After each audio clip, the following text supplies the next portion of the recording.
Alright, let's see if I fixed it.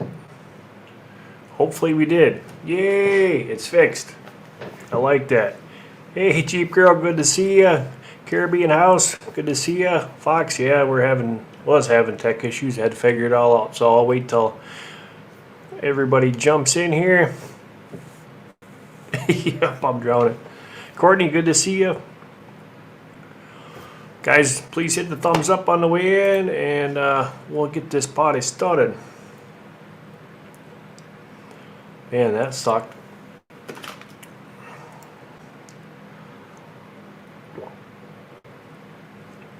I don't know why my camera didn't want to turn on.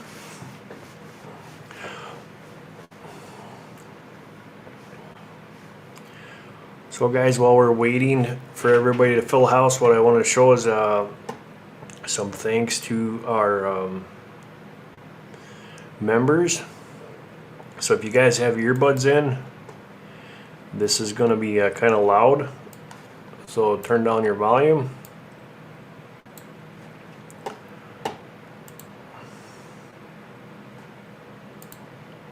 This is for all my new members, my moderators, and my subscribers.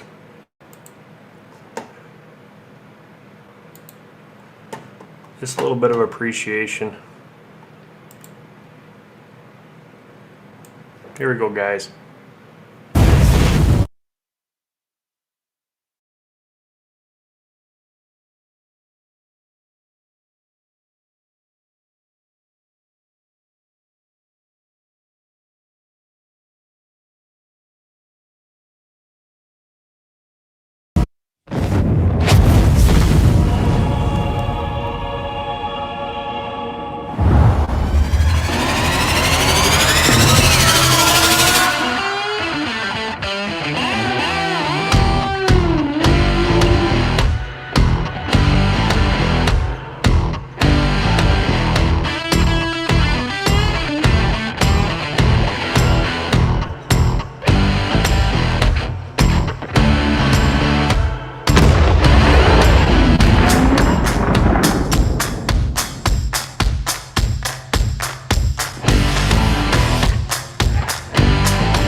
That's why, 'cause I forget to shut my mic off.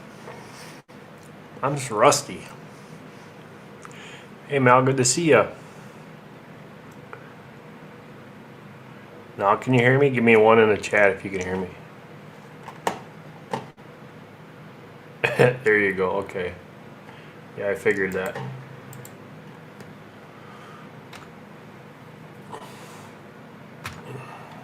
All right.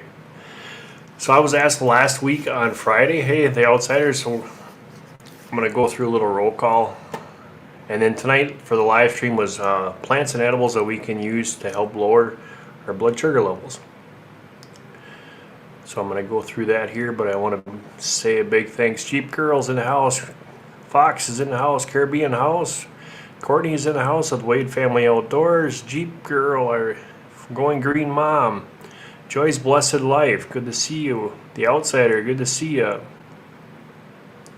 Grace Martin is here. And Mallory's here from Quebec Homestead. Homestead Reverence is here. Viper's here. Thank you guys all so much for coming and joining us. Tonight, it has been a hectic day. John H., good to see you. Welcome aboard. So tonight, like I said, is I'm going to be talking about medicinal plants. Last week we talked a little bit about stuff and just getting to know them. And tonight we're going to start to dig into some of the things that we can do to help ourselves out in the time that we live in.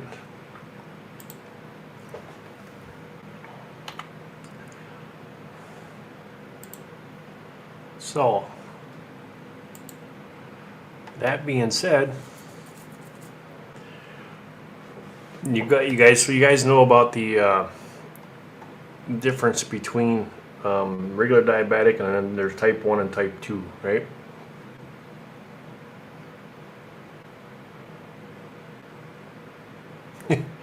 What's Cliff saying in the chat?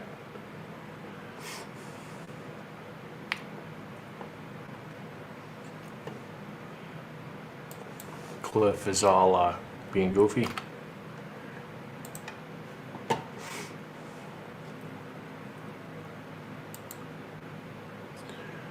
Gray said he might stop in.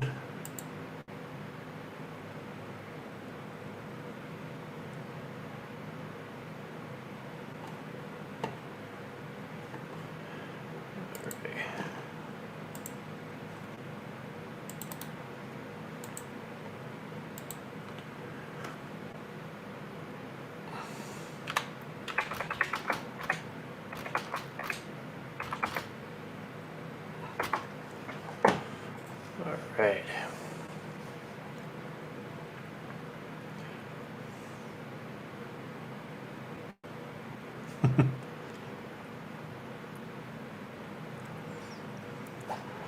So one of the things that we could talk about is foods. So number one, right off the bat, when I was looking through my books, there was the only one, or one of the ones that I would really trust as far as that I've used it before, and that was chaga. Chaga is an actual one to help with lowering blood sugar levels and to regulate the blood sugar levels. But I did find a bunch of food, and for some of the herbal therapies, they were talking about blueberry leaf. Blueberry leaf was one of those that I was really surprised in, that was talking about to regulate your blood sugar levels. As 2 cups daily, morning and evening, lowers blood sugar levels. So that was pretty cool.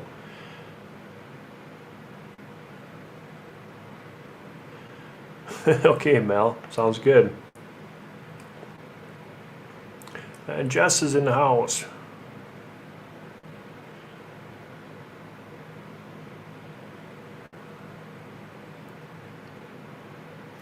So one of those things,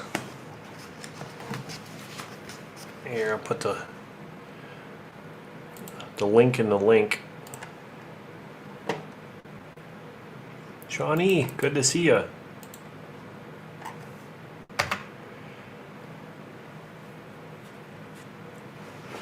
So blueberry leaf. The other one was bilberry, which is 40 to 80 milliliters extract 3 times daily, can improve diabetic therapy. And aloe vera, 1 tablespoon of juice twice daily lowers blood sugar. Capsaicin was another one. There she is.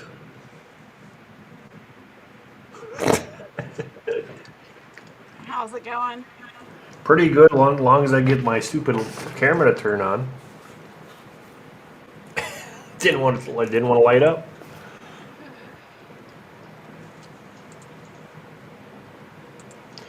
You gotta say house like Wade Family Farm does. House. Oh, okay. Viper. Hey,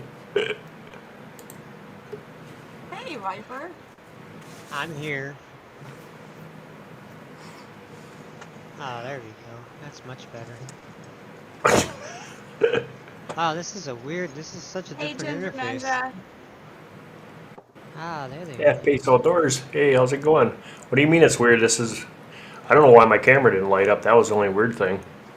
I think it's because I got 3 cameras hooked up because it kept switching back and forth from one to the other. I don't know why I did that.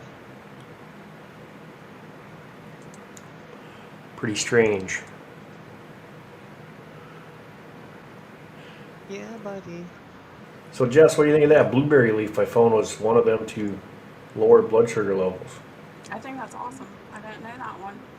Aloe vera was another one.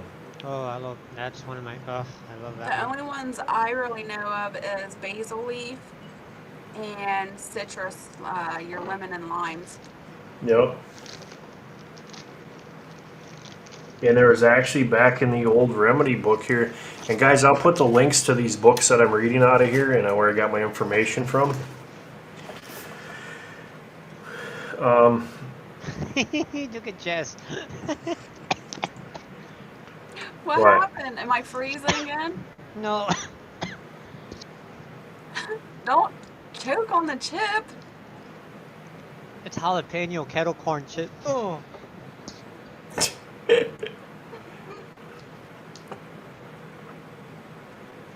Went down the air pipe. That's what he gets for laughing at me. Yeah, I sure did.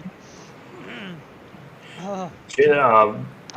Ginger Ninja says she can barely hear you. You gotta turn up your mic. Go into what happens, Jess, on this one. If you go and click on a little arrow up key where it says mic, if you click on that and shut off auto adjust and turn your volume all the way up, Is that better? that's a lot better.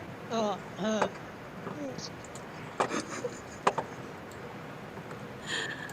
was bad. That was the worst one. That was the worst one I've had. Is mine okay? Yeah, you should probably automatically take that auto adjust off. It is off. All we hear is you coughing. Better? Put it on. I'm trying so hard not to laugh.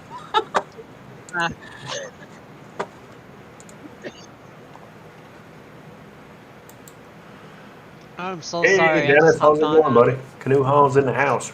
I'm choking. Oh my god. Is it okay? Is my audio okay? Yeah, you sound good. Okay. There we go. I think I'm good now.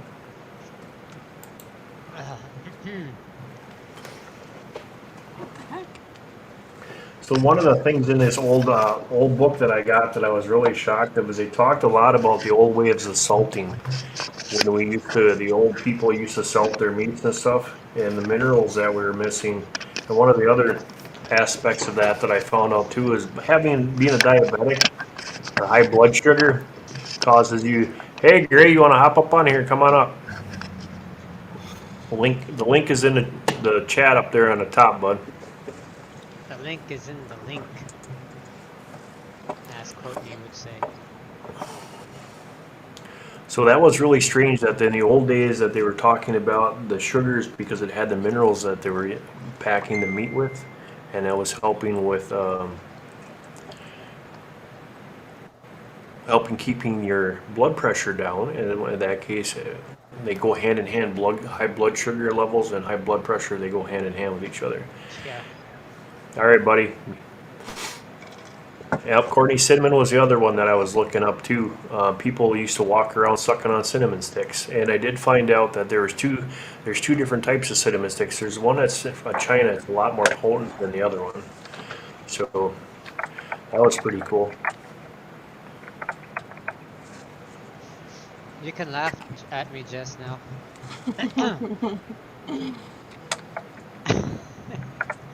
My grandfather was diabetic. He was actually accidental diabetic. He had a lot of health problems, and it just came about. So guys, don't if you can in the chat, share it out. Tell your friends, tell your family. I did find something for Gray though. I don't know, I was digging through my books today, Justin. Look what I found laying in the back. Nice. Yeah. Awesome. I don't know where I lost that or where I found that, but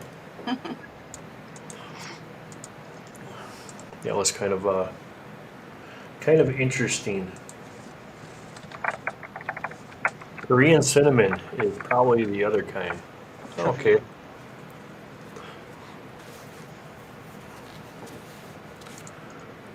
Cinnamon. Isn't there like a fake cinnamon as well? I think the cheap stuff that you buy in a store is fake because I actually have Yeah. some cinnamon sticks and taste totally different. Like when I do the apple cider and stuff like that, we'll put cinnamon sticks in them. Or if we're making homemade apple juice, when we go to can it, we'll put cinnamon sticks in there. Totally different than that stuff you buy in the store. Yeah. But I go to a health food store and I get it by bulk. Same thing with my bay leaves and everything else. Totally different flavor. Same style of bay leaf, but totally different than what you get at the store.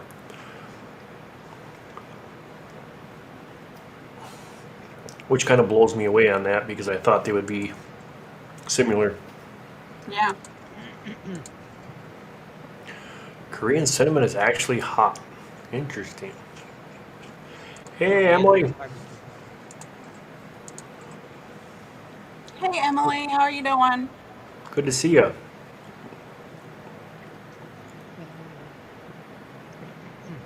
Casadas is often sold in the U.S. as cinnamon.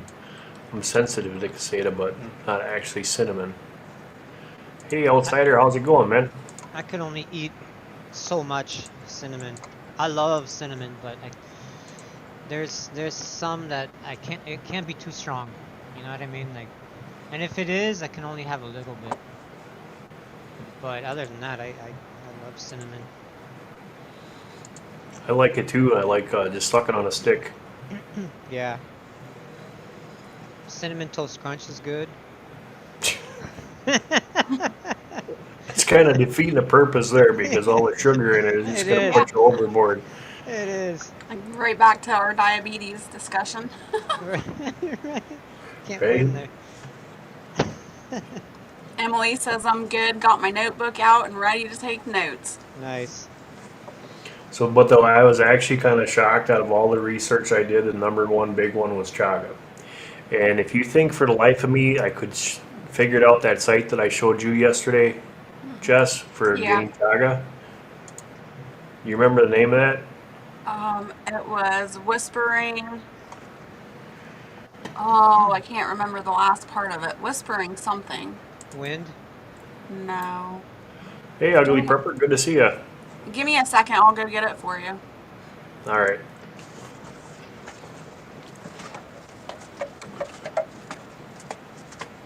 Yeah, Grace, I do the same exact thing. I buy all my spices that I can. If I can't make it myself, I'll go and I'll buy it from it's our country food store. They got it in bulk in jars.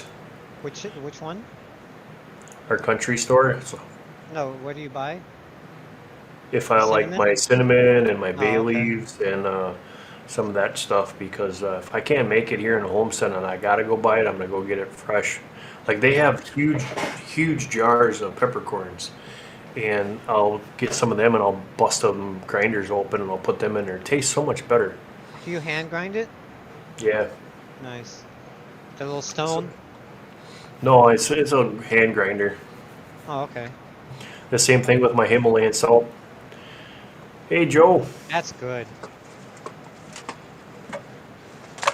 The salt is so good. I love Okay, my. I was totally wrong. It's the whistlingkettle.com. You're close. Whistle, whisper.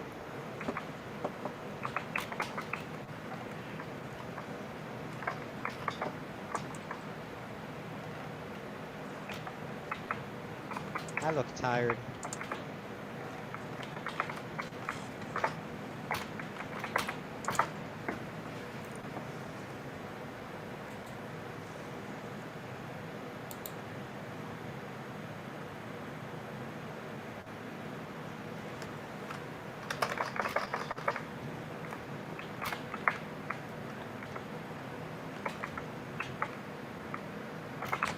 All right, so sure it doesn't want to. Gives me whistling teapots. Oh, here we go. I was like, what the heck? Whistling teapots. Shop. Yeah, and I did end up ordering that chaga off of there, so. All right, guys, so I'm going to share this out. This is what we found to be the most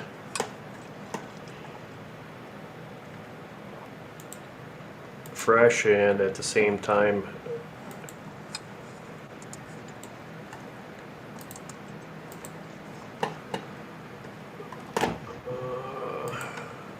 so here it is. I'll bring it up some bit so you can see. And they have comfort chaga. So for those people who are asking where do you get chaga from, and if you can't get it, this is actually a very reasonable price. Here's pure chaga, and it's serving sizes, so you can pick whatever serving size you want, 4 ounces or 4 to 6 servings. That's not So bad. you get 4 ounces for the $22. That'll give you the ingredients to make your tinctures, and then when you're done with that, you could do the double extract. Yeah, and that was like the best price we could find as well. Yeah. But I was looking in here afterwards. They have a lot of like different types of teas, and so I'm really gonna have to do some more hunting because I used to go to Mountain Rose Herbs, but I like this a lot better, and it seems to be a lot of Ooh, what's that one? Go down. which I one? saw some with berries. Go down. Oh, the forest tea.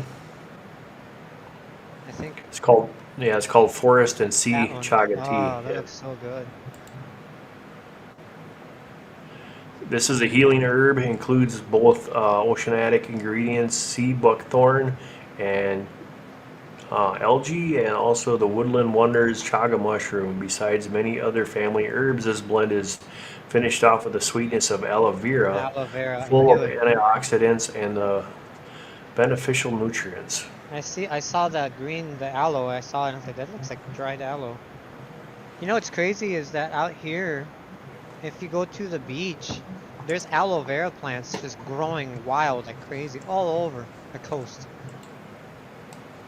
Ooh, We used to take those when I remember when I used to live out ooh, there. Uh-oh. ooh, the heck, ooh.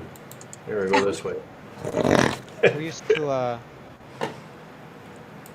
when I was a kid, we used to just grab the aloe plants and just snap them and take the aloe the liquid that comes out of them, and we just put it on our hands and arms. It was just there. It's awesome. It smells so good too. Joy's Blessed Life. It actually tastes like a smoked woodsy taste. It doesn't taste like a mushroom or anything like that. It actually to me, it tastes like a smoked walnut. It has that nutty flavor to it, and then with the smoke, a lot of people put it in their coffees in the morning. That's what I used to do all the time, is put it in my coffee, and that was really good.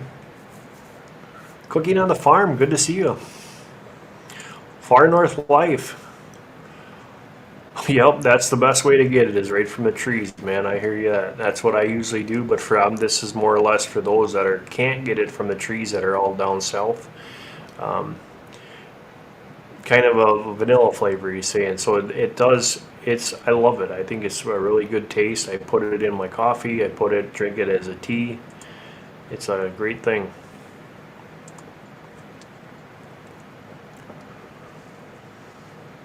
I can't wait to try it. This will be the first time I've ever tried it.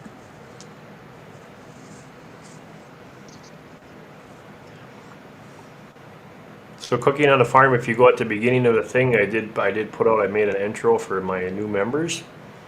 So if you join the homestead, you go in the beginning, you started out, you'll see the members playlist that goes on. If you got headphones in, you might want to turn them down a little bit though.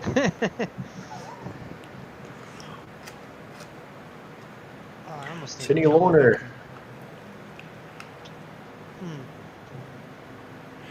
The aloe vera is from I'm gonna get a pillow. Cider Loner. The aloe vera plant they're talking about the juice in here, so I've never heard anybody. I guess the outer portions of it has a little kind of bumpy stuff on the outside, but it's the inner stuff that you're looking for. Yeah, it's almost like a gel. Almost, not really. Growing on going green, mom. No, it's not an actual mushroom. It's actually a polypore, and it grows on the birch tree. So and it looks like a big old. I'll bring up a picture. It looks like a. Oh, this is the wrong pillow. Dang.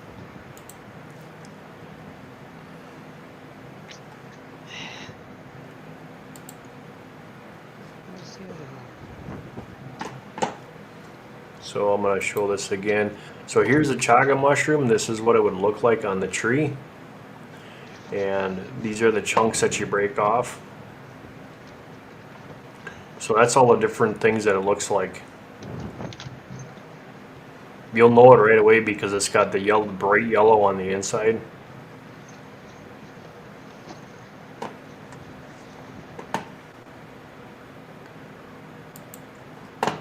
Why is that always flipping out and going back to that one? That's strange. Defaulting. Yep, Stuart.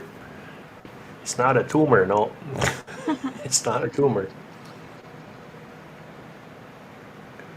Yeah, it's really dark, and if it takes a long time for that to be made. So chaga is one of those things that you want to be sparing with. Leave some in the tree, all that good stuff. That's awesome. Far North Life says I actually just filmed me taking a piece off the tree. Yeah, it seems like the line is, like I said, it's just a couple, Wisconsin kind of, it dips down a little bit there is where the chaga line is, so they say. It's actually, it's pretty, once in a while I'll find like a bunch of it, but otherwise it's scarce. I put on a lot of miles to find it. Or you have another good thing if you got a forester that you know, that he does all the walking for you, so that's another good way. Do you break it off or cut it off? Wendy's asking. You're going to be cutting it off. It's hard as a rock. You're not going to be breaking chunks off. It's actually going to be a process of cutting it out.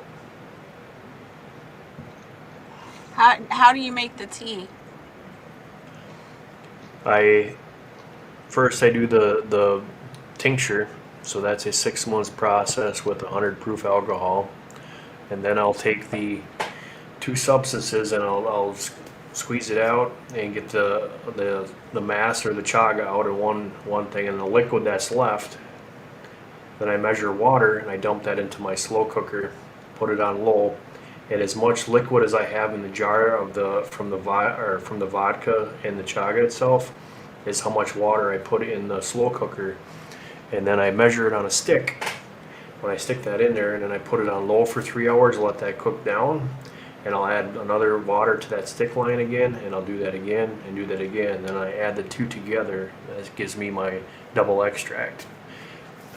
So you can't just take the chaga and steep it like a regular tea? They say that I don't know how they're doing it with that powder because of that process.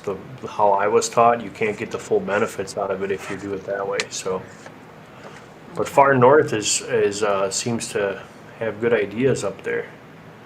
So it was really interesting how he does it. Ginger Ninja, good to see you. I'm here. I'm just bear with me. I'm looking for a pillow that I can't find. Pillow. Yeah, I have a head pillow that goes right here. Yeah, see, he's saying the same thing, Jess. You got to steep it multiple times. You're not getting that extract out of there. And that's one of the bad things about when you see this stuff in the stores. They don't explain that because it's just not like a 15-minute tea steep. It takes a time. It's a long process. Okay. And she's a mom. She's a mom of two. Cool. Over 10 times. Yep.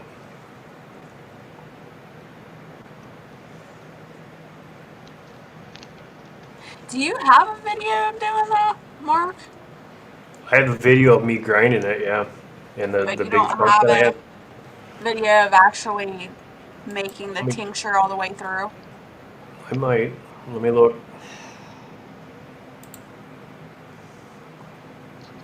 Hey, Freaky, good to see you. I know there's a search function on this. There it is.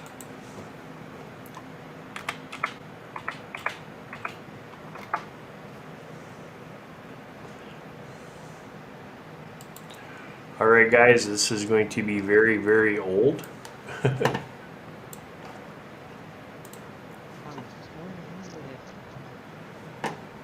So I'm going to share screen. I already got it up. What am I?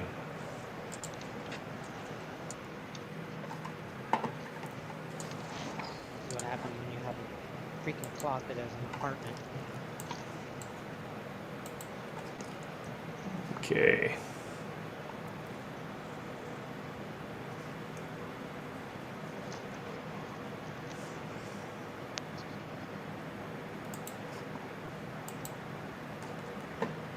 Good night, Joy. Night, Joy. So you guys see that big old chunk on the table there? That's chaga. And what I did is I actually put it through my mill and broke it up that way. I found it was the easiest to do that. So there's 2 pieces of chaga that I harvested.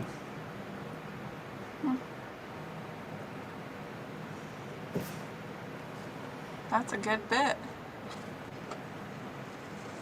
This is way back when I had my channel name of Bushcraft and Wild Edibles.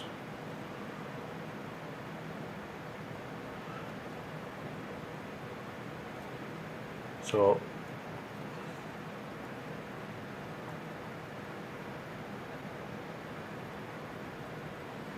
you get it through the grinder.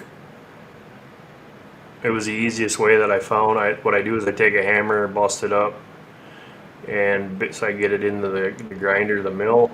I put it at a loose grind, and then as you can see, that's how many jars that I made, and that's with I put in there anything that's over 100 proof. Freaky And that's- Geek is asking, if you get chaga, how long will it store for in a box never opened? In a box, I've heard that it loses its potency as it sits around. That's why they like to harvest. They like to harvest their pieces bit by bit, and then they would use what they had and for the season, and then go on. I know people have put them in sealed jars and sealed them in like canning jars, the chunks of mushroom. I've got a few of them. And where is that? Stuart wants to know, what is the minimum proof you will use for tinctures? It has to be over 100 proof. Hey Gray, here's another link for you that I put in there, bud. It seems like your white lightning, Everclear, Shine itself, Moonshine, is one of the best ways for any kind of tincture. The stronger the alcohol base, it seems to actually pull more of the nutrients out. But there's that 2 stages, the chaga, which is the hard thing, because that's a hard mass that you're trying to get everything out of it. Once you're done, it's done. Going Green Mom, so is there any point in using it if you can't have the alcohol and tincture? You could do it the steep tea way, Going Green Mom, and do it that way. And then because there's 2 parts of the outer and the inner parts of the chaga, I would do the tincture as far as I would make a tea out of that, but I would use my slow cooker and I would do it that way. And here we go, a special guest on the screen. Infinity.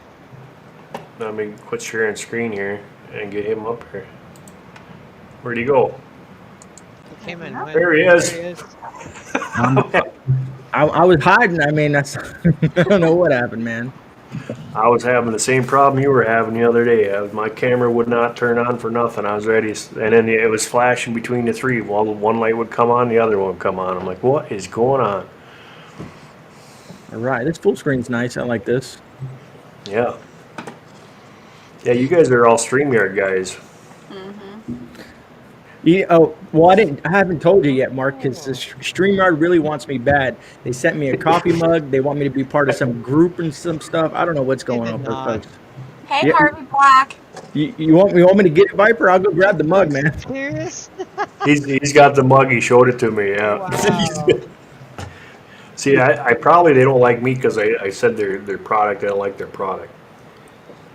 Yeah, they sent me a text or an email saying, "Hey, we want to join some crap they had going on the 16th." I'm like, "I'll see what I can do, folks."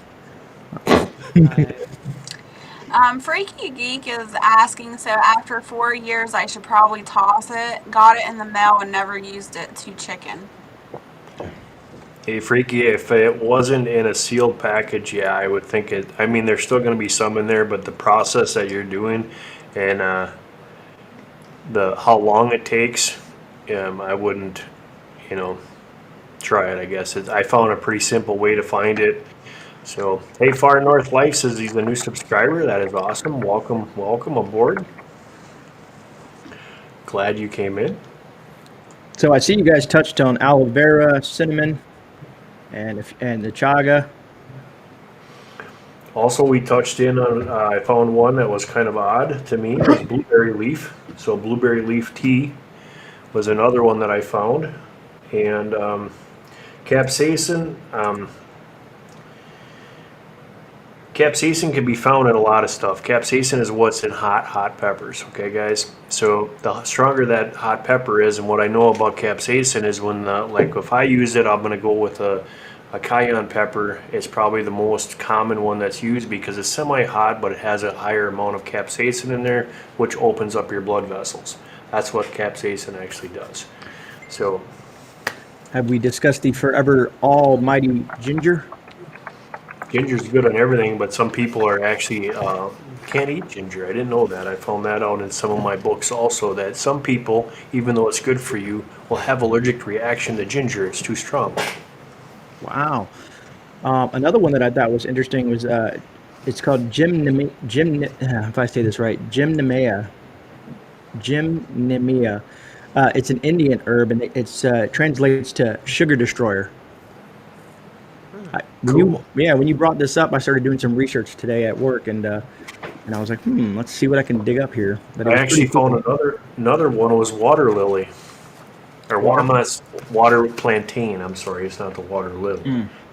But it's a water plantain. It was used earlier, but I was kind of worried about some of these because they have the old poison sign next to them, and the Native Americans used some of this thing in very small amounts back in the day. So when I see a big old crossbones and skull, it kind of deteriorates me from it. What do you think about milk thistle, Mark? I have the capsules. I think it's wonderful. Yeah, because there hasn't really been shown too many interactions with that, and some folks used it for type 2 diabetes treatment as well. They also use it for mood enhancers.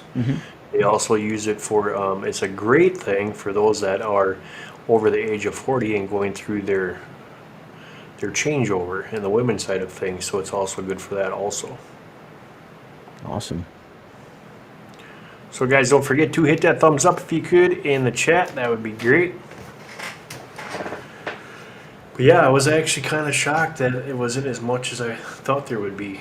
And as far as the food processes, is whole grain foods, buckwheat, barley, brown rice, oats, soy milk, lentils, peanut, fish, lean meat, eggs, fresh fruit, avocado, rhubarb, blueberries, plums, mandarins, pears, fresh vegetables, broccoli, cabbage, alfalfa, onions, mushrooms, bitter melon, water chestnuts, Jerusalem artichokes, kohlrabi, spinach, dandelion greens, ooh, dandelion, and winter squash, nuts, and garlic. So there was a long list of stuff as far as food-wise to help you to manage your blood sugar. And when I saw dandelion, you can find that out in the woods all over the place. Winter squash, I knew it was good for you. Alfalfa, you can find that out in the woods or in the meadows. So some of this stuff is common. Yeah, I can agree with you there. I don't know if I'm pretty sure I might have told you, Mark, and I know I think Jess as well. I was type 2 diabetic for quite some time. And Wow. all those things you pretty much lift off, because that's what or listed off is what I consume now. Anything with berry, basically strawberry, blueberry, and stuff like that. You got to look at the glycemic index with some of this stuff, and it's really healthy. And also, like I said, all the whole grains, whole oats, like you said, the brown rice and stuff like that, because it processes through your it doesn't spike your blood sugar, it just keeps it nice and stable and consistent. And I've been type 2 diabetes free for, like I said, several years now. Nice. See, that's awesome. Ginger, yeah, I've never tried to grow peanuts before. And Grace, just make sure that if you guys are doing edibles, don't go near the road. They'll mile. It's like go at least 100 feet from the road is what they say they recommend. I go a lot farther than that. No. Not working. I did find a couple more, Mark. One was called bitter melon. It was used by the Chinese and the Indians for Yep. blood sugar. And the other one has a weird name. It's fenugreek, the fenugreek seed. Fenugreek seed, yep. You must be looking in this book right here. Bingo. Yep. Yep. Guys, the other thing too is once this is finished, I will be putting these books that we're reading and talking about in my link in my description. So you can go to the Amazon store and you can see all the stuff for yourself and help yourself out. If it's not with the Peterson's Hand Guide that we use, and then I also go to the old Country Store Doctor's Handbook, and Gray just got the brand new copy of the same book that I have, and that is I got the Nutrition Almanac 5th edition. So those are the books that I look up my information from, and I'll have them down in the description. Hey, Arc Wow Man. Arkwell Survival, good to see you. What's up, Ark?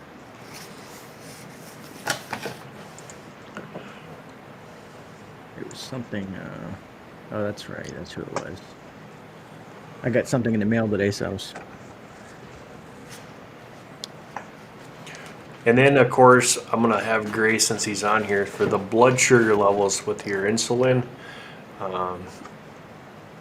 If you do have one of these packs, your first aid pouch, and you know that you're diabetic, do they make anything out there that you're still dealing with the old poking finger? They got anything you don't know? They have a couple things that you can use, but it's like this thing that connects to your thing and has like a app that you can connect to your phone. I forget what the actual whole thing is because I haven't been a diabetic since all this new tech came out. I was never insulin dependent, but I was on like medications like metformin, and there was another one, glipizide, but now they have like this thing that monitors, and you just have your phone and it monitors your blood sugar through an app or something like that. But I don't know how accurate it is, but I mean, if it's out there, I guess it's out there. But I keep traditional stuff in my med bag. I even keep, matter of fact, I think it's over here.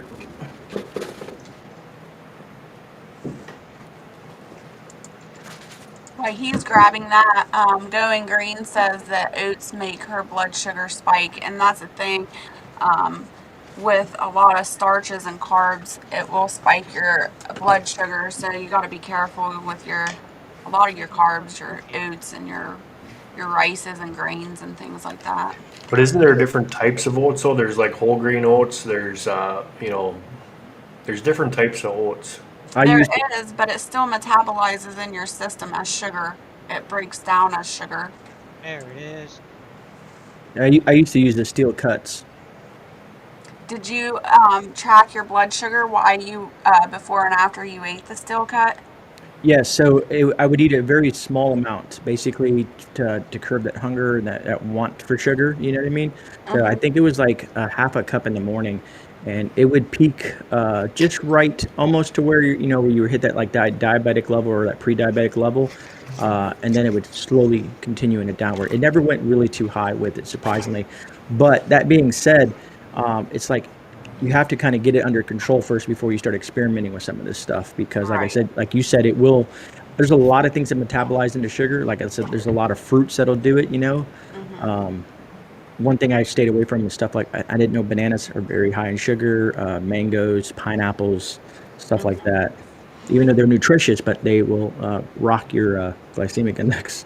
Yes. And that's the other comment too. So if you're low, what he just described, is a great way to actually boost if you're getting low on your blood sugar, you need to kick up.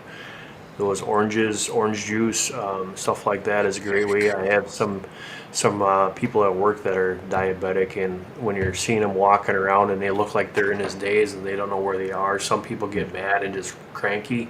So I know right away, okay, his blood sugar is way low. So I go into the thing and they have orange juice in there for those guys and just let them swig on that. Yeah, because you can even get A1C tests for your med bags. A lot of people should be familiar with A1C if they're familiar with diabetes itself. All I was going to grab was just, I keep I don't know if it's going to focus on that or not, a lot of the syringes for diabetics in my med bag just in case for insulin and whatnot and other medications. Is that bacon? Ah, you caught me. Jeez. Hey, it's keto. Sue, how's it going? That's keto. Yes. I love bacon. I'll tell you what, buddy. You want to hear something better than bacon? Is a side of side pork, and you smoke it yourself, and you actually brine it like bacon, and then you thin slice. So you got that real thick, heavy bacon.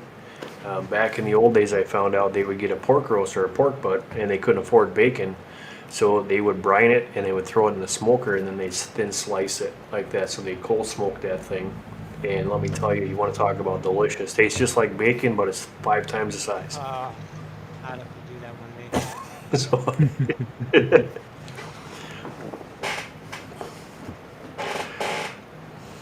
now we're drooling. Yeah. What do you mean I have somebody in the live that would like to join me? Oh. What are you talking about, Ginger? Or no, Jeep Girl. Jeep We have girl. someone waiting in live that would like to join you. Thank you, Harvey Black. Yeah, appreciate that, brother. What do you mean, Jeep Girl? You trying to jump on here, Jeep? So while we're waiting for a response, Gray Man, I have a question. Mm-hmm. What is that you're smoking? Oh, that's a vape device. If people aren't familiar with vapes, e-liquid. What's in it? Dinner Lady Lemon Tart, one of my favorites. It's like a lemon custard. It's a e-liquid from the company's based out of the UK. It makes some good stuff. It's a way for me to consume sweets without the sugar. Hey, that's a good idea. So here, there's a question for you. There's a lot of people that, even myself, is interested in this because we were talking about this today with the whole vape thing. You want to go through and explain a little bit about the difference because we were talking about the stuff you go out to buy at the store that actually I used to do that way back when, and I was actually waking up and I was like coughing and hacking, and I felt like I had a big spider web inside my lungs, and I'm like, this is not how I want to feel. So I like totally walked away from the whole vaping thing. Totally. And you're talking to me today about the different types and how you have the backing. So you want to explain that a little bit? Well, yeah. I mean, the basic premise is why you get a lot of negativity in the U.S. in regards to vaping. Let's hit this general topic first. Is you'll hear, oh, you get popcorn lung, you get this, you get that. Well, if you actually do the research in regards to popcorn lung, there's been one case in the U.S. and that's in a popcorn factory where they make popcorn flavoring and stuff like that. Yeah. So it's what is it called? It's a subtle. It's a type of chemical. And when vaping first started, yes, there was some of that in there. But then once the FDA came hard on them, this was like about 8 or 9 years ago, they removed it out of all their e-liquids, or most of them. There's probably some companies out there that still try to play around with that. But most things are controlled by the FDA now, or regulated by the FDA, let's say. But anyways, I'm getting off topic. The main reason that vaping is shunned here in the U.S. is because big pharma, big tobacco.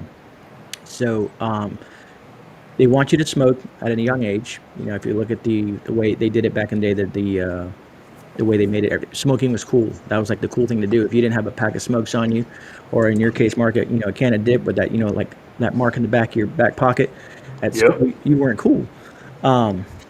So remember the camel, the smoking camel? Or the Marlboro Man. I Yeah, Marlboro remember. Man, all that stuff like Remember that. when So, I started vaping? That was the first thing it is. Hey, you got to get some Marlboro flavor, and it actually did kind of taste like a Marlboro. I was actually surprised. yeah. So big tobacco wants to get you as you're coming up. And then as you get cancer and all these other things associated with lung disease and all that jazz when it comes to smoking, and those are proven facts. Millions and millions and millions and millions of folks die from smoking because it's combustible smoke and there's a lot of chemical agents. And if you actually look up chemicals in cigarettes, it'll blow your mind, the pages and pages Oh of my chemicals, God. even stuff like formaldehyde and all kinds of cyanide. There's all kinds of nasty stuff in cigarettes. Here's what one cool test that you can try. If you take a cigarette, you smoke it, and you blow it at your pet's going to shun and run away. If you take the vape and blow it at your pet, they're kind of like, this is cool. And think about that. A dog's nose is 10 times sensitive. Yeah. Or Correct. Yeah. so basically, big tobacco wants to get you, big pharma wants to get you, because that's where all the money's at. Now, in the UK, in the United Kingdom, where they pay for your medical care, they think vaping is awesome. They put vape shops inside hospitals in the UK, smoke cessation rooms or whatnot, and they consult you. They decide what kind of nicotine strength that you need to get you off however many packs of cigarettes a day, because they don't want to pay those fees down the road for the cancer treatments and all the lung disease and all that stuff like that and heart disease. There's a lot of stuff associated with smoking. We can make hour-long video about it. So where was I? I think that's the main why a lot of people hear negative stuff about in the media in regards to vaping. Oh, this kid blew his hand off, and this kid did this. That's also another misnomer. That has to do with battery safety. And when Yeah. vapes first, when e-liquids and vape devices came on the scene, these things like here, these are like little computers, man. They have little chips in them, and they regulate the wattage. And if anything's wrong with the batteries in here, it cuts it off, so there's no power. It won't let you fire that device. When vaping first came on the scene, there was just basically a battery and a positive and negative, and it heated up a coil. That's when it was more dangerous. Yeah. I And that's kind remember of yeah, that's kind of more on the hobby side of things like this. This is more of a safer alternative.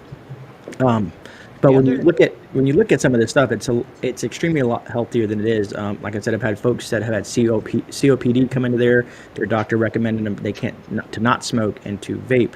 Now, what you experience, Mark, is there's a 30-day period when you transition from smoking or cigarettes in general, usually, if you were a smoker, um, and because it's combustible smoke versus the vapor, so you will get like flu-like symptoms, and what that is your body getting used to a vapor versus the combustible yeah, smoke. So you cleaning kind of, itself out. yeah, you'll start spitting up tar and all that stuff that's in your lungs. Yeah. It starts breaking that down because one of the main there's two main ingredients in this stuff. Well, there's, let's say, four. So you have vegetable glycerin, propylene glycol, the flavoring, and nicotine. Vegetable glycerin, it's pretty much in everything. Propylene glycol is what they put in inhalers for kids' asthma. It's in albuterol. It's just what do they call it? A carrier liquid. Yep. And then, of course, nicotine. Now, most of the nicotine from e-liquids are derived from plants like green tomatoes. The average green tomato has more nicotine in it than you would than like a smoke-filled room. It blows your mind. So like green tomatoes in general, eggplants and stuff like that. So it's a lot of vegetable-derived nicotine processed in some of these devices, or the liquids that I'm they gonna create. go then. I quit chewing and I go eat on green tomatoes.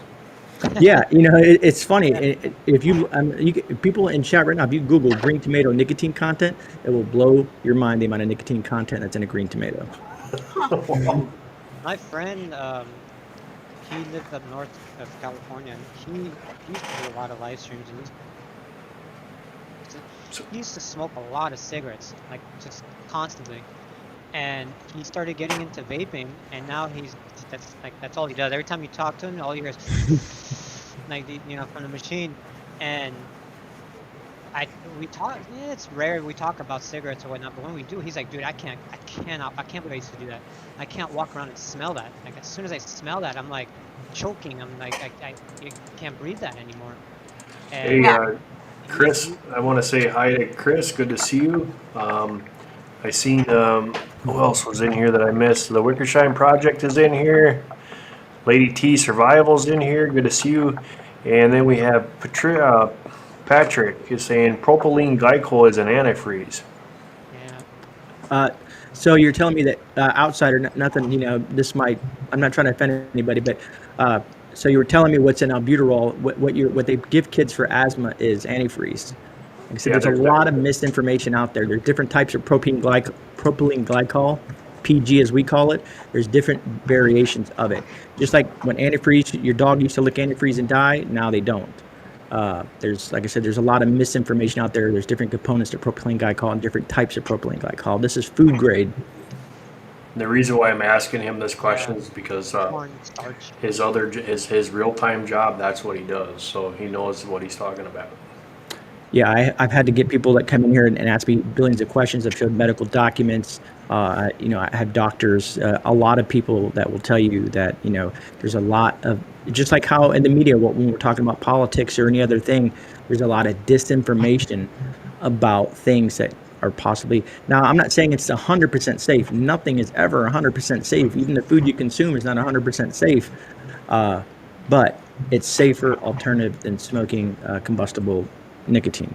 My dad too. My God, even now he tells me back even when he was a teenager and in his 20s and 30s, he used to smoke all the time, pack or two a day.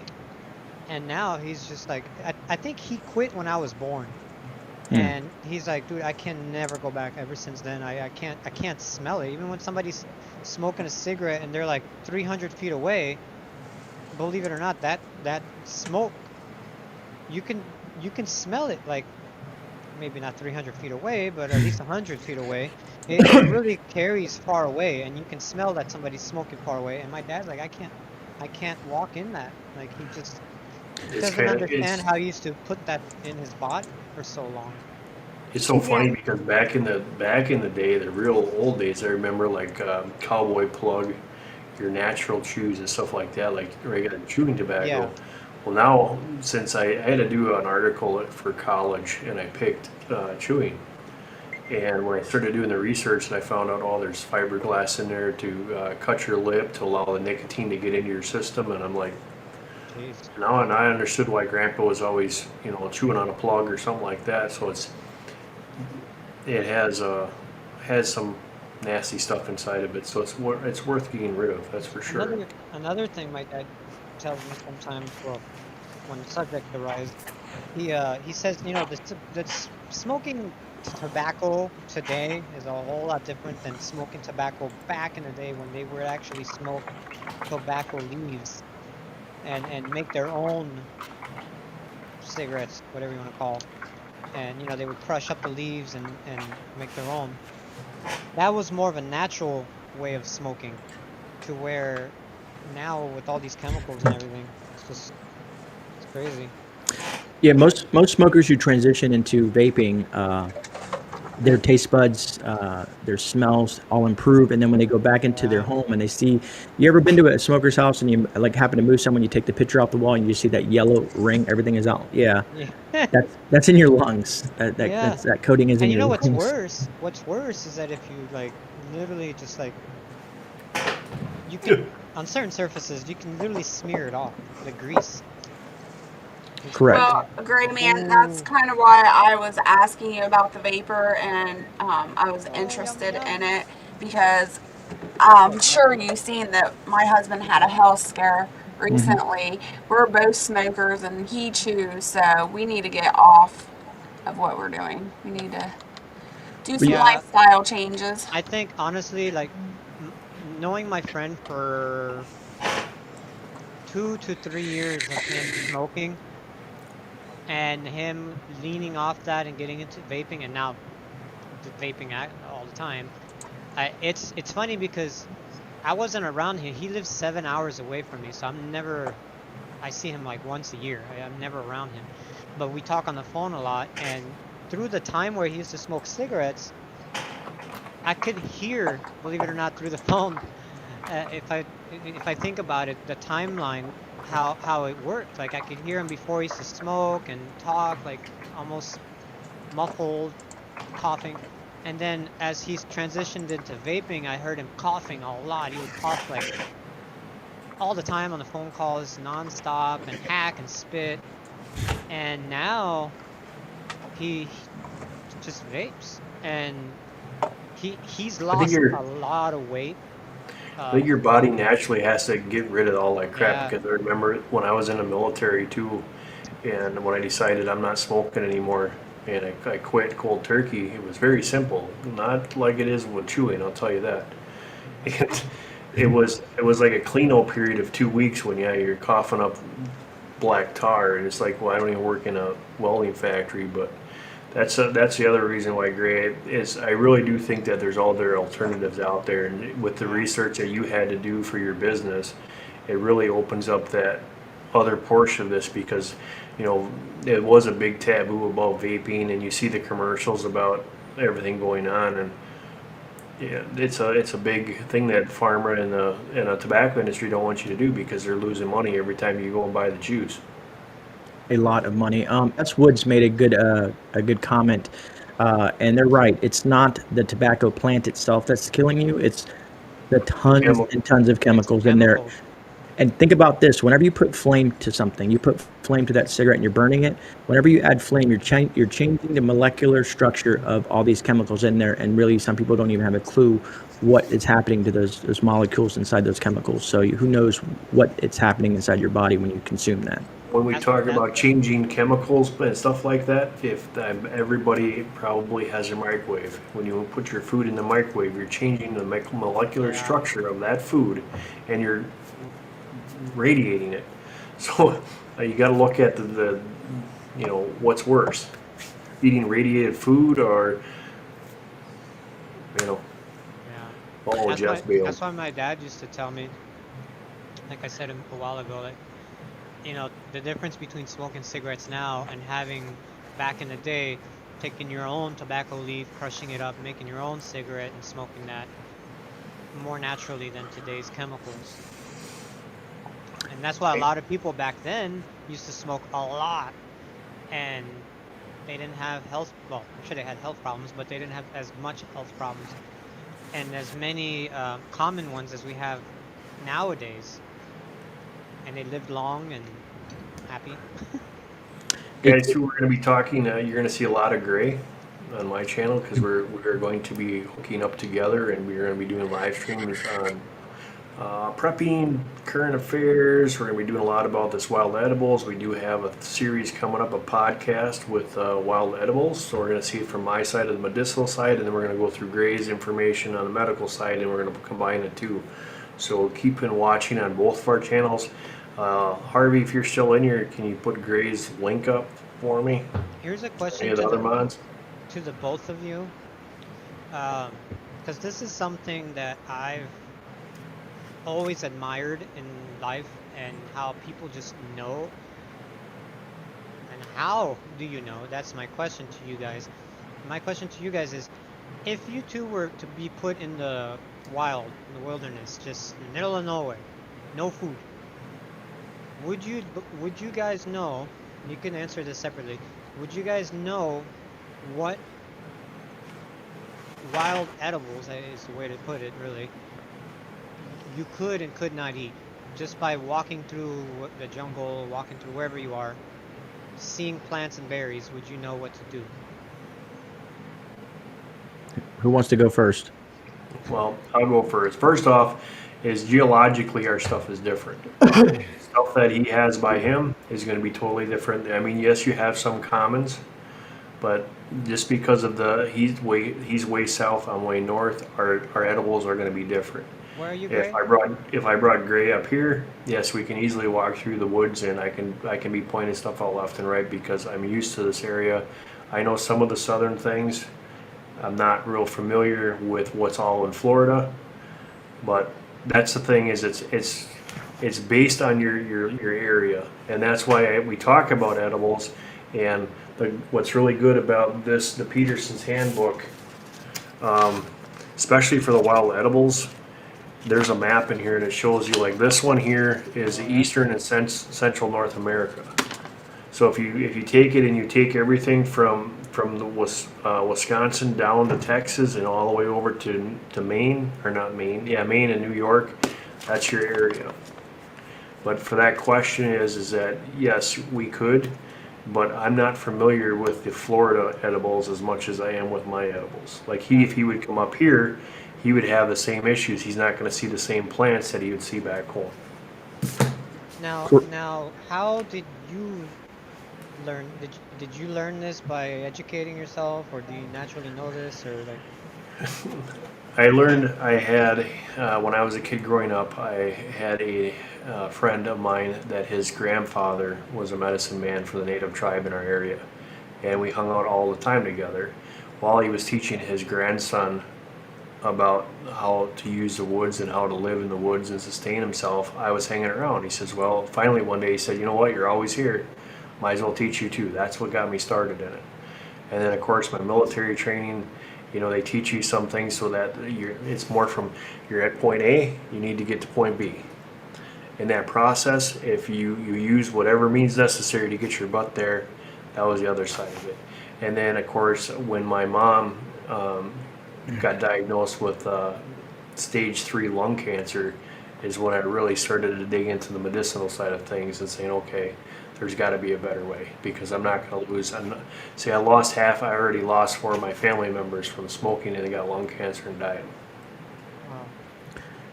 Yeah, Viper, I'm down in Florida, and every day I walk past plants, and someone gave me a good idea on my last video. They wanted me to do a video where I'm walking through the woods, just grabbing stuff and eating it. So that might be a possibility. One of the big things we have down there is, I don't know if you ever heard of Heart of Palm.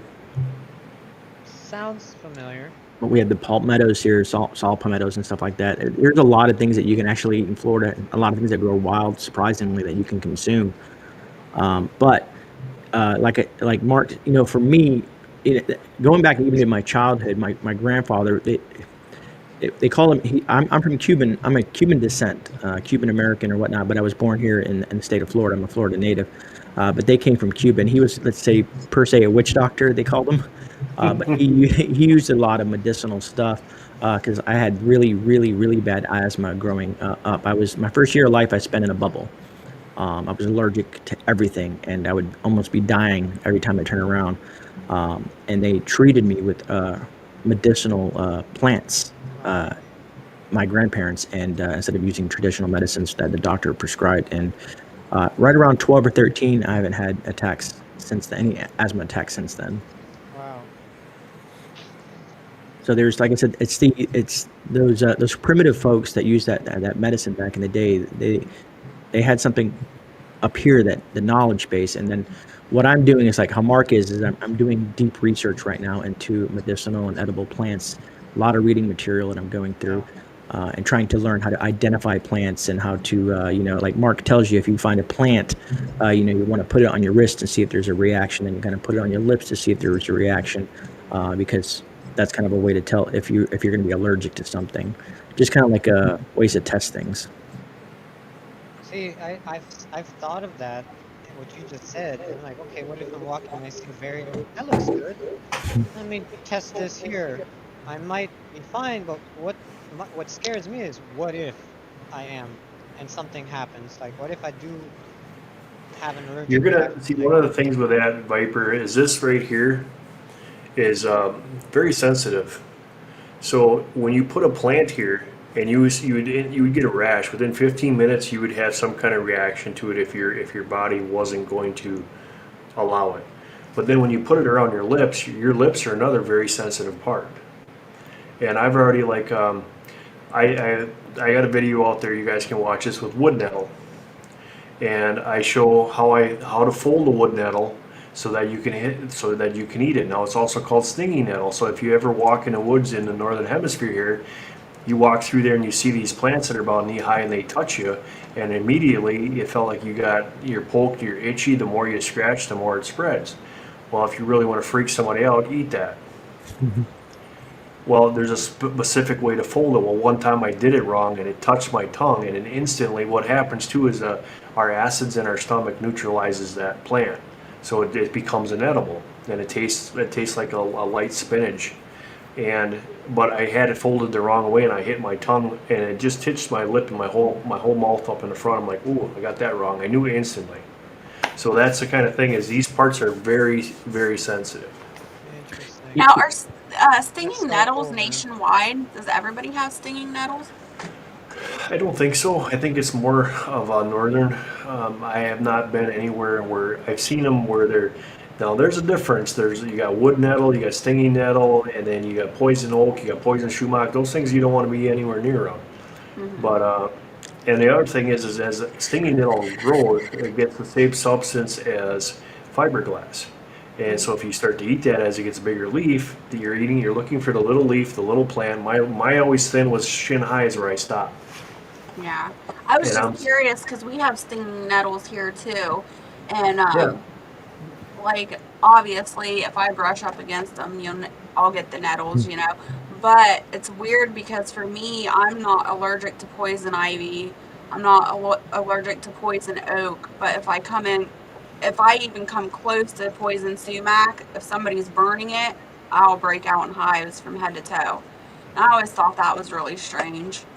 yeah. The other, the thing with stinging nettle is, yeah, you want to get it when it's small, when the leaves are tender. It's just like a dandelion. The dandelion leaf in the springtime when it's just starting out is really good. As it gets bigger, it becomes more bitter. Hmm. Same concept. Yeah, like I don't know if this relates to it, but I've learned now that when you sprout seeds, there's more vitamins in that sprouted seed versus the plant. Sometimes it's just like very packed. So sometimes you can Yeah. consume these sprouts versus actually eating the plants. It was something when I was doing research in the last video that I did, or a couple videos back. I was amazed because some people don't have space to do a full garden, but they can sprout seeds. You know what I mean, and consume And those. that's microgreens. I have, hang on. So yeah, it does. It's tremendous vitamin C and stinging nettle too. So this is just about finished, but this is arugula, and this is a microgreen. So of course my green screen's gonna throw it out. But It looks we're burnt. actually pulling some of the microgreens out to start our seeds and stuff, Oh and that's what no. this is arugula. It was hard to And I see have there. another one here, and this one is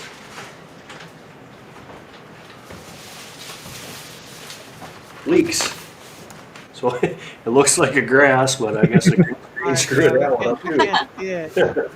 No, dang it. Kind of funny. So, Gray Man, do you have a website? Like my own website. Yeah. Eventually, I own graymanprepping.com. I own that domain name. It's going to be a fallback to YouTube where I'm going to put all my content, also uncensored content where I can speak freely about certain topics. So that's something in the works. I didn't know YouTube was going to turn into something. I started it, and then it's kind of progressing faster than I expected it to. But another creator had a conversation with me. He says, buy it now before, because people will see that you're growing, they'll buy it and then try to sell it to you for thousands of dollars. Yeah. I paid a couple of bucks for my domain name for several years. So I own my domain name for years, which is graymanprepping.com. So I'm going to build it eventually and put a lot of information out there, places where you can buy the stuff that I'm talking about, books and gear, video content, and a little bit of bio about me. There's going to be some good stuff coming here down the road. Hopefully towards the end of this year. I got a lot of stuff in the works. It's very time consuming. Okay. And do Cat you Creek have a Homestead. website for your vapes too? What? For your vapes, do you have a website for that too? Well, kind of. For the shop, we have a website, and but it's the person that we had managing the website hasn't updated it in probably like 2 years. Oh So wow. yeah, there's a lot of stuff there because we didn't want to do online sales. Like 2 years. And if you look currently right now, the federal government is I think blocking as of April 1st, blocking anything vape related to residential addresses. As soon as they took power in office up there, they started passing things like they told UPS, FedEx, the United States Postal Service, FedEx, and UPS. They Will not. You can order it sometimes, but it will not make it to your house most of the time, and they'll refund it they to you. they started Wow. here, and I don't know about now because I don't follow that really. But I know about a month ago they started I wouldn't say banning, but they started getting rid of flavored tobacco products. Like you can't buy them in store. You can't go to your local smoke shop or whatever. It's just they're starting to just deplete and disappear. The demise of the vape industry is thanks to big tobacco in regards to the Juul, because every kid had to have one, and they were very smart in their marketing skills. They went to college campuses and handed out these devices to everyone.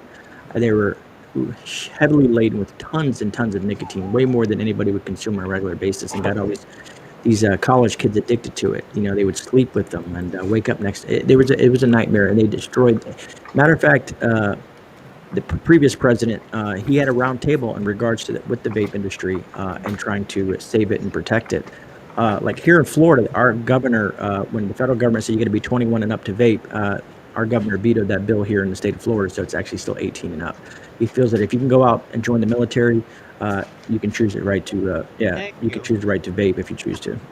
And the outsider, yeah, I used I to do think my it is arsenal really with that. cool that your daughter goes and eats some yellow dandelion flowers, because you pick them out and they taste just like butter, and it's so cool. So, Lady T, the Staghorn Sumac is abundant here.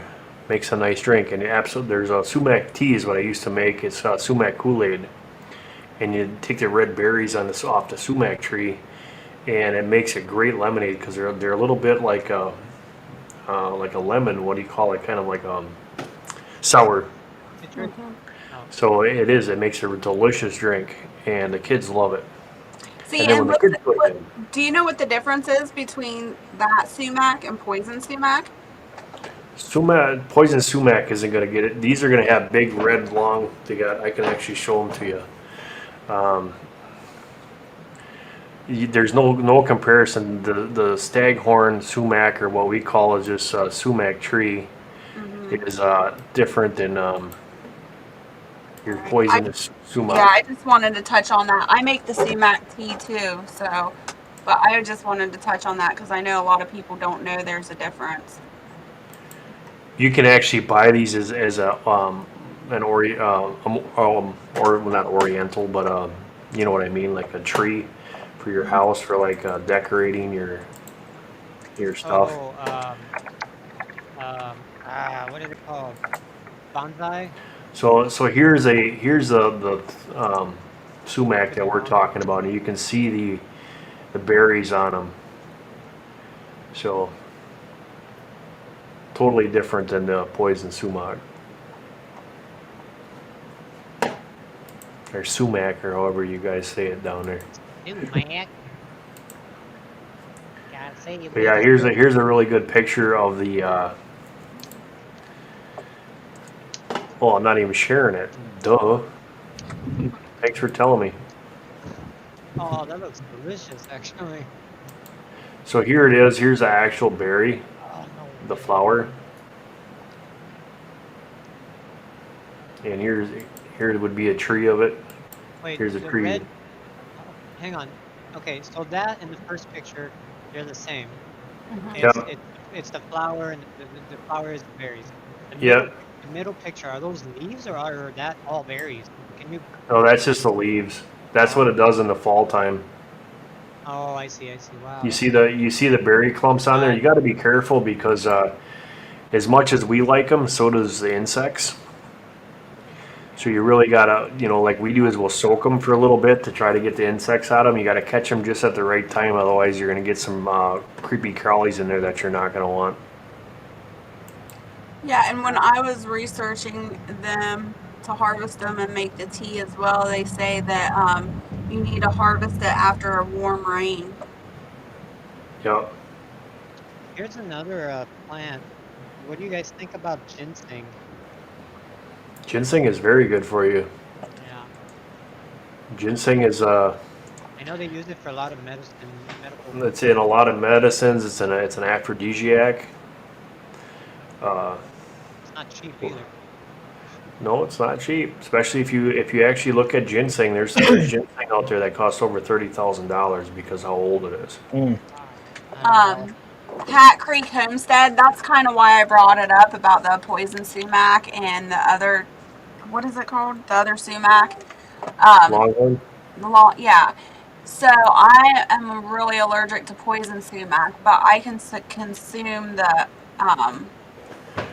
tea. So it's totally different. It's not the same plant at all.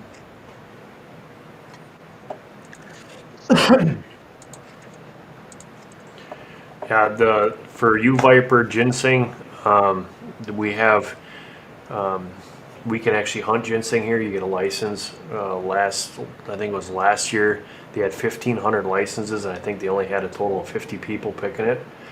One of the things happened is that it was over harvested, like up in Appalachian Mountains and through that. What's the other one? Not the Ozarks, but the Anadondric.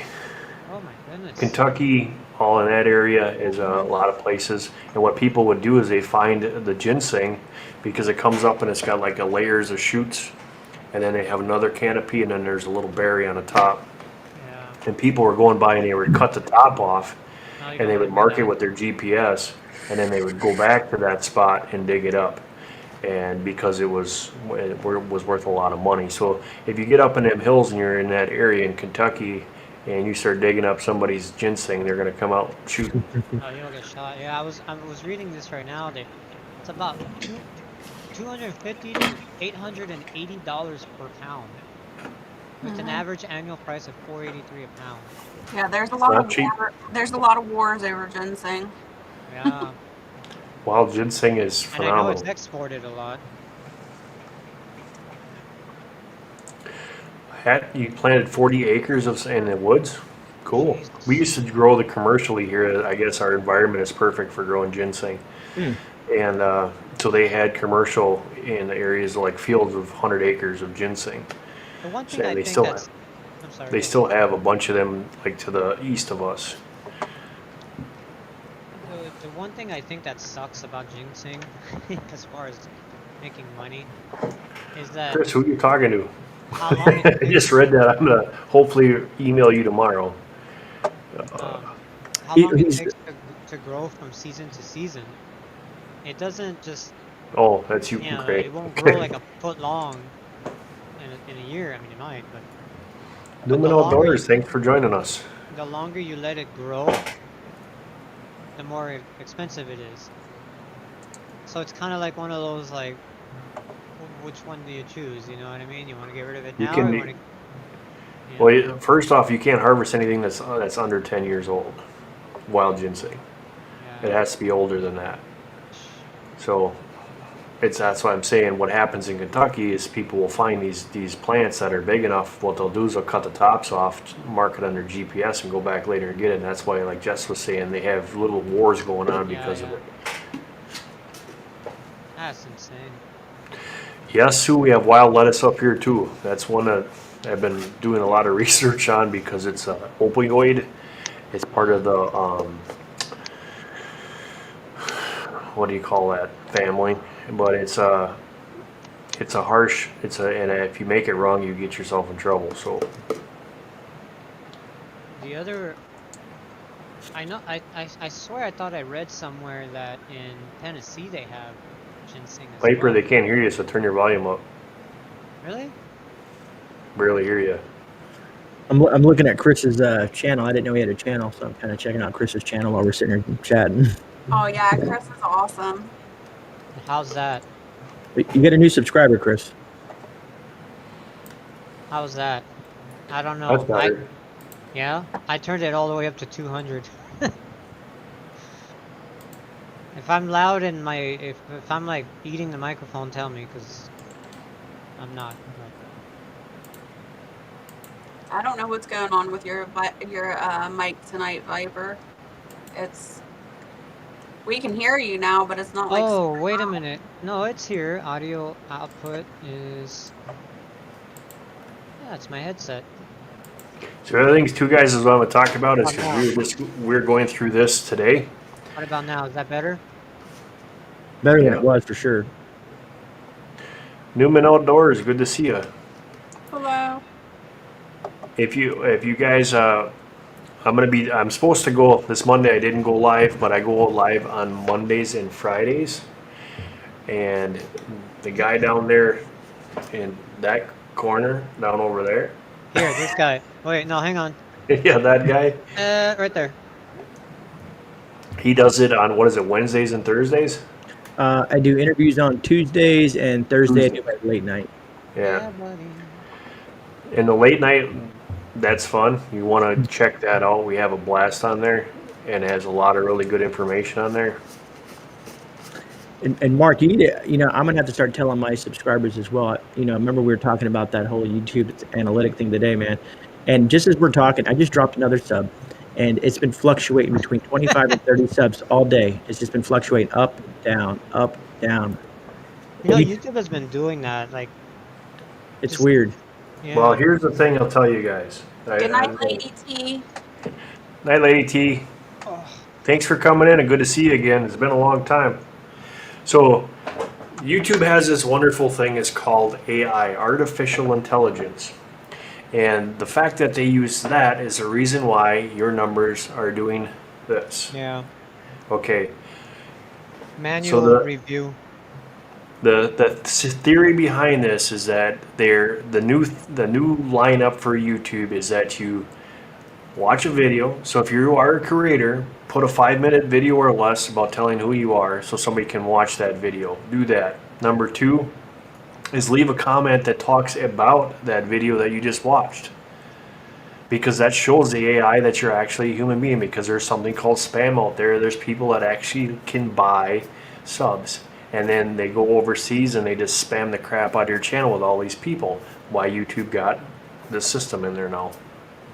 If you don't do that correctly, in 1 or 2 days, a person that you liked and you watched and you thought was really good will look at his numbers in the morning and he sees this and go, what the heck just happened? So, for instance, today we were looking on Gray's channel and all I see is a big red -30. And that's exactly the point right there. Now, for us bigger channels, we can absorb that. We see that fluctuation, and that's kind of the norm. But if you get somebody that's new, that has 90 subscribers, and they drop That's a off lot. 30, their eyeballs are just all going to pop right out of their head. Because they're going to say, what the heck happened? So, guys, if you go on somebody's live stream and you like what you see, if you can't physically write it down, I have a notebook right here. Gray's got notebooks all over his place. I got another one over here. I will write it down. And I'll physically go back. If I can't pop open another screen, what I usually do is I'll have it open on another screen and I will be watching it there. I will leave a comment and I'll click the bell to let me get all his notifications. That is the proper way to do it. You hear me? You hearing what I said? Yeah, Newman, it happens all the time on everybody with the ups and downs and cranking and everything else. So now if you're a live streamer, the software that I'm using is called Melon, and I can live stream in 1080. Now last night when I went on to Gray's channel before I got on the panel, I happened to look down and I'm like, why is he so fuzzy? Because I know he's got a better camera than that. I'm like, why are you? I can barely see him. I go and I click. YouTube is throttling us down. So if you click on that little cogwheel, you should see it say HD for me right now. I'm streaming in 1080p. If it's not, it's because YouTube's got me throttled Yep. down. Yeah, mine says it. I hate that it does that. It's so dumb. Yeah, Mark, when I first put you on my phone, you were down to 144. I had to set it back up. Yep, and that's what YouTube does is they're trying to save the bit rate because you have so many people now doing live streams, so they'll automatically throttle you down. So if you guys are seeing that, or put it up in the front, I make little icons that says 4K or HD. I do that, but I also talk in my live stream saying, hey, click on that little cogwheel down on the bottom right-hand corner of your screen, and you're going to see that, and you'll see it actually pop up as 1080 HP. 1080 HP. Yeah, I was off YouTube for 3 days HD. and I lost like 5 subs from being off YouTube for 3 days. And I literally didn't even log into my account until today. And when I seen that, I'm like, oh. Oh, Thank you so much there, Outsider. Thanks, yeah, and God bless you too. And we'll always keep going. Got to work in 5 hours. I hear that, buddy. I keep this guy up next to me down here on the corner there. I keep him up all hours of the night hey, too. switch so me and Gray Man. I don't know how to switch you guys. Click and drag us. Oh, there we go. That's cool. So yeah, um, Yeah, like when I went over to Chris's channel just now, um, I subscribed, I put all bell notifications, then I also left him a comment, hey, good to meet you, Chris, and down in one of the comments of one of his videos. That'll solidify my interaction and my subscription to his channel. Yeah. and we try. That's the thing, guys, is go back and physically check your stuff now because I've noticed on a couple of mine. Gray went through his last night while we are talking. Sometimes YouTube just pulls the plug if there's no interactivity in there. If you're not, obviously, you guys, I understand there's a lot of channels out there, but if YouTube sees that you've been dead for a while, they'll yank you. Just once a week, go to that channel and drop a comment like, hey, man, thought this was awesome, or put a smiley face or something. Don't Thumbs forget up. to is check mine and Gray's community tab because we will have our information on there. I do have my Instagram and I do have my Twitter that I post also on. But if you go in our community tabs, you'll see if Gray's going live because I'll share it out, or what's going on my channel, or what's going on in his channel if we're going to do a live stream. So don't forget to check out the community tabs because there's a lot of information in there that we put out. Mark's been saying this, man. I can remember for like the past 2 years or so. I remember when I first got into your live stream, you used to say the same thing, and it's true. It's true. YouTube does that, and you as a person, even a You guys content don't want to, creator. yeah, you guys don't want to be a part of that purge, let me tell you, because when YouTube purges the garbage out of the system and you drop 100 or 200 subscribers, it Oh, has it's happened bad. to me. And you don't want to be a part of that because that's just, you want to talk about mind blowing experience. My buddy actually he lives in Tennessee now. He used to live in Florida, in Miami, and he started his channel in Florida, and he had like, I mean, he started obviously with 0, but when I found him, he God, I think he had like 8 or 9 thousand subscribers, and I remember he just at not too long after he, because he keeps making content, and not too long after his channel blew up, and I remember him 12,000 subscribers. This was in 2017, and now he's at 98,000. I mean, he took off, and he does car content, and Hat, he's up there. Hat Creek? But he I went through got it, that Mark. purge too.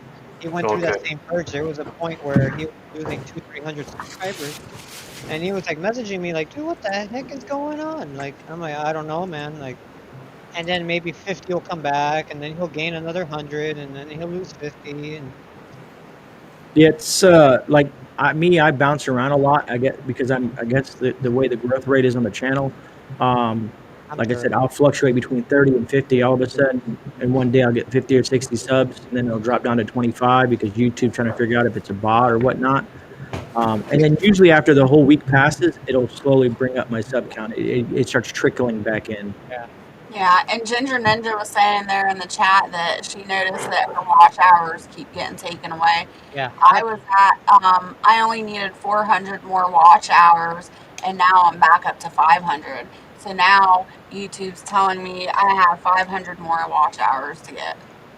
So, guys in the chat, if you could do us a big favor, go over to Keto Homestead and run a playlist. There's 27 of you guys in here right now. Some probably watching on the TV. You throw that up, that won't take long at all.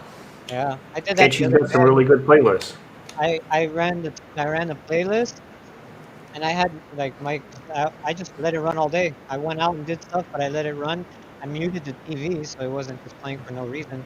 But the audio side of YouTube was on, and just let it run. That's what I did. I just play it, and it auto plays itself. Dr. Pepper, yeah, I had to go over there and drag her out of the closet, but she's back, yep. I don't, I don't know why I put hashtag Dr. Prepper, but yeah, I just meant to say Dr. Prepper. Good to see you. Hashtag. But honestly, that does work. If you guys in the chat, because before I became monetized, I created a binge watch Gray Man playlist, and I still got it just for fun. But because it's a struggle to get to that 4,000 hours, it's a lot of watch time. Yeah, and it was like really disheartening. I finally got down to 400 watch hours. I'm like, yes. And like the very next day, I go back and check, and they're like, "Nope, you still gotta get 500." I'm like, seriously? And that's why like I try to interview smaller channels as well, because that's where I started. You know, when you start small, you want to, no matter where it goes with my channel, I'm always going to try to come back and help younger channels develop, and you know, either teach them, let's say, tech, or like how Mark likes to teach other folks as well, and also, you know, put them on the channel, maybe interview them. You know, there's just some good content out there. There's smaller channels with great content. Yeah, I agree. So good to see you, Health. I'm glad you came in here. Welcome. Chris says it must have been sub to rolling for years before I started creating. Yeah, I've been talking about this for many, many years and how this works. And my biggest problem is the consistency. So if I can tell you one thing that don't follow me on is you have to be consistent with YouTube. If they can depend on when you're doing stuff, you're going to see things totally different. Now, Gray and myself, I'm going to be trying some new things here that he just recently found out. I'm going to see if it works, and then I can give you guys that little secret tip too. So, but I want to try it to make sure it works. Not so remote. Did you Doesn't it see? update by 365 days? It does. So your watch hours will update by 365. But if you're not getting any watch hours, it also decreases every day. Did you see Hat Creek Homestead's comment? Every time I go to Walmart, I set all the tablet PCs in channel Hey, playlist. I've done that for myself at Best Buy one day.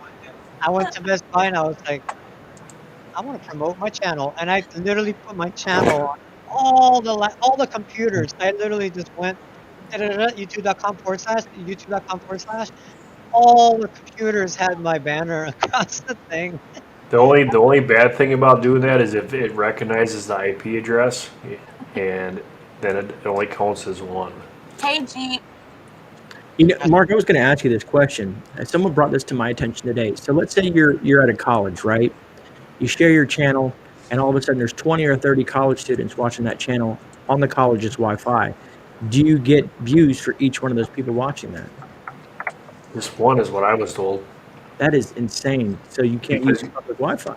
Right, because it's off the your AP address. Just like I could, so that's telling me like right now I could put it on I could pull up my laptop. I could pull up my little iPad right here. I could put another one on there, and I could go, but I can't watch my own stuff. There is one trick that you can do, and that's cellular service, because you're Yeah, I bouncing can do it. towers to towers.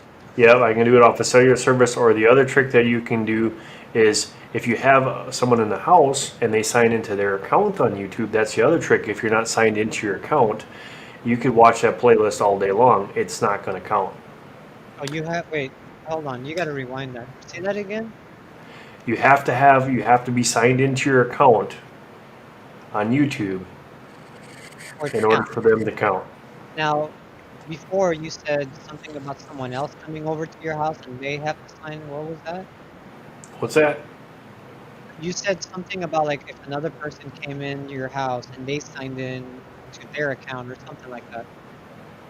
Yeah, if they sign into their account, like if somebody comes over to my house and they actually are on my stuff, but like with me, I can't run my own playlist because I'm using my IP address. I can't go on my other account and watch my stuff on YouTube. It doesn't work. I'm only going to get one view. Like if I would sign in, let's say I got 10 different accounts on YouTube, and I sign into all 10 of my accounts, and I start to watch my videos, it's not going to work. Mark, we have a bot in the chat. Yeah, that's my StreamYard. I got to kill that thing. Who's it going after? Jeep. All he was trying to say is hello, Emily. Hey, Gray Man. Hey, Hey, Chris. Jess. Hang on. Wait, what? Yeah, And he just was saying timed hi. out. Yeah, I see that. Oh, a lot. My Yeah. Streamlab. Not no more. Just made him a mod. I got to get rid of StreamBot. I was like, what in the hell is going on? Is attacking that Sorry one. about that. Yeah. The thing with the StreamYard back in the old days, YouTube would consider was a bot if you put up too many emojis. It was over 3. So Streamlab. then that's why the Streamlab. But I haven't been in there to cancel it out. Oops. It's Streamlabs just commented. I tried to ban like block StreamYard or Streamlab, but I couldn't. It says just exploring every path. Please refrain from spamming symbols. Yep. I tried to put them on timeout, but it wouldn't let me. That's why everybody, that's one of the things that I've learned, guys, too, is that for some reason on my channel it works out very well. You'll see most of the Jeep Girl, it timed him out because he used he used 3 emojis. That's why I put him as a mod. Or her as a mod. It should be fine. Now I gotta go in there and delete. Yeah, Hey, he, Fishes and Loaves. what's up, Vicious? Yeah, Harvey Black. I was confused too at first, but now Mark explained it. I didn't know Streamlabs had their own little mod kind of bot in there. Yeah, there's back in the old days when YouTube came out, people would do like what you see in Love Raids and they just spam everything. Well, they put a stop to that. So if you're using, like my YouTube is interfaced through my Streamlabs because usually if I'm not running a panel, and we'll be talking about this also because I'm talking Gray and we're going to do some tech tips on how to live stream and how to have a panel and use different devices to do that. And when I do that, I'll show you my Streamlabs. And in order to, then I got to go in there and shut that off before I get mad at it and start smashing things. Good night, Susan.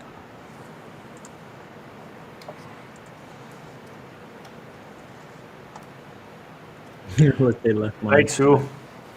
Hey, fishes. You know what's crazy is that we find out all these stuff. YouTube doesn't tell us all this, you know? That's These because are all no one like- reads the emails that I send. I send them all. Yeah. You No, well, I mean, yeah, but what I'm saying is that YouTube doesn't tell us. You're not. Yeah. They're going to send it to you in an email form, or it's going to be on your creators page. Most people don't read what Google and YouTube sends you in your emails. Most of the time, it goes. People have it set up for spam. Yeah. Like the last one I just set out was their newest and latest and greatest idea, and that is that you have to have a comment that is describing what you're watching. Interesting. I enjoy watching Rolling Homestead Wild Edibles. This comment got deleted. Why? Because of stream message You look- deleted by fishes. With all due respect, Jess, you look like a peacock, like with that back thing. Like, You don't like my I back? love it. I love it. Is that why you were laughing earlier? No, not at all. I just noticed that. See, that's the other thing is on like my stuff. Everybody's blue, everybody's equal. Until you have a problem, and you got to go find it, and then you just take care of it. But Usually it's pretty easy by then. yeah, and let me tell you, if you do get somebody in there that wants to rip stuff up and cause issues, what happens when you go into a live stream and everybody's blue? Yeah. You're gonna go in there and wreak havoc because you're gonna get stomped on. I mean, Yeah. ain't gonna work. Hey, Heritage Art Homestead. I remember you Hey. made me a mod. Like I was on your live stream maybe three, 4 times when I first found you, and like 3 or 4 streams in, you made me a mod, and I was like, "Whoa, that's really cool of him." I was so happy about it. I was like, I'm fooling around with some algorithmic stuff on YouTube today. I changed a bunch of things around with my keywords. "Wait, you can hack YouTube?" Well, I've been diving into the YouTube algorithm, how to get your channel up there. Because usually when you first start YouTube, you go in your keyword section and you put like 50 keywords, survival, preparedness, prepping, bushcraft, camping, hiking, shift, and you put all this stuff like that. Well, come to find out that's bad. Really? Yeah, the I more always wondered about all that because there's a channel hashtag location thing, and then there's another one. There's the channel one, but the video one is specifically for the video. Good, sorry, vicious. Wow. Yeah, that can hurt you because it doesn't know what genre to put you in. Interesting. I'm So gonna change if that you're right if now. you're a prepper, the stuff that you want to put in that stuff is going to deal with prepping things like STHF, packs, bob bags, anything like that. If you're a homesteader, gardening, cooking, canning, all that kind of stuff, those because it puts you in that same niche. But yeah, if you open your Verizons there a little bit, yeah, the computers can't figure out where it's supposed to put you. Yeah, I did a sneak attack today. Basically, I took my tube buddy and went to the biggest prepping channels and bushcrafter channels and looked at their keywords and see what they were using. And I was like, okay. So I played around with that and see how it plays out. You know what I mean? And also, I learned the other day from another good great channel is in every video that you put, you need to at least put something a minimum of 250 words for above your describing your video. That plays with the YouTube algorithm as well. Where do you even That's what we change Absolutely. that? do now. And I think what's going to happen here, guys, is that I'm going to get with Gray, and we're going to. He has his tech stuff going on, and I think one of these nights I'm going to do a live stream that is just going to be about how to set up your YouTube, how to use keywords, how to use tags, descriptions, some of the tricks that I've learned throughout my years on YouTube that help me promote my videos and do things like that. So if you guys are interested in that, keep an Ah, eye open. We're going to be talking about that. Yeah, I think it would make a great panel. Have like tech classes. For new channels because it can be very overwhelming with mics, software, cameras, green screens, YouTube algorithm. Ways to because when you first get in there, you're just trying to do a bunch of stuff and it can get very overwhelming. Yeah, I agree. And the other thing, Ginger Ninja, that's why my name is the way it is. I mean, Gray found out today he could just start to type in rolling, and my name pops up. My name will pop up on YouTube. I have such a unique name that I can shorten my name to Rolling, or I can go Rolling Homestead, and I'll pop up. And yes, Ginger, it's very hard to find you because your name is so unique that it comes up with a whole bunch of other stuff. So. Mhm. Yeah, if it was let's say Ginger Ninja Gardening or Ginger Ninja Preparedness Homestead. or Homesteading or anything like that, that would set you apart from all these gamers by the name of Ginger Ninja. Because there's a ton of gamers with that name. Good night, Heritage Heart Homestead. Thank you for stopping by. Thanks for stopping in. Yep. You guys, I'm gonna have to take a break for a second. alrighty then. Oh, we know what kind of break that is. I'll be right back. Great, man. You're funny. Hat Creek, I need YouTube for blondes. So I deleted my channel keywords. I had a bunch of keywords in that category under the settings. The best optimized from what YouTube and all the SEO options, it says 7 to 10 keywords that describe your channel best. Some people only use 3, but 7 to 10 is like that sweet spot. Really? And Heritage Heart is saying Night Viper. Harry. Heritage Heart, I see that. What do you mean, Night Viper? I'm not going to bed. I'm laying in my seat because it's uncomfortable now. I have a blanket to fill in that void of foam that's just flattened out over the time. Terrible. Need to get a new chair. Yeah, Chris, I understand what you're saying. It can be very time consuming because if you notice, there's some channels I go and visit that are great channels. But YouTube doesn't let them breathe. It suffocates them, and they'll be stuck at, let's say, 500 to 1,000 subs for years, and they'll have great content. It just stifles them down to the bottom of things. So when people look for certain stuff, they type in the word homesteading. Or certain people will pop up, or certain videos will pop up. So if you're looking for growth, these are just some tips. The other thing too, guys, is that this is a great way to grow is because when you diversify and you go in certain areas that you're not your normal niche. And what I mean by niche is if you're a homesteader, you're not in just all homesteading channels. If you're not a prepper, you're not just hanging out in prepper channels or bushcraft channels or any of those other things. Go and check things out. And if you can, get on a panel. And get yourself out there because that's the biggest way to help promote your channel for number one, and people get to see who you are and what your input is on stuff and how you react and stuff like that. That's going to help to raise your number of subscribers. That's another good way of doing it. Most people are going to vet you to see what you're like, making sure that you're a match. That's going to happen. Emails are a good way to do it. You can email me. You can email Gray. His information is in his description and on his main page. And you know, I know he's a busy man. You can send him an email. Say, hey, I want to go on the live stream with you, or you want to be interviewed by you. There's ways of doing that kind of stuff. You can do the same thing on my channel. Send my email, and all my stuff is in there. And we're both very happy to help other people out. So if you have questions, you can email us and try to help you out. Because I know I've been there. I've been at the 500 mark. I've been there at the 200 mark or 100 mark or under 100. We've all started on YouTube, so I know it's a draw.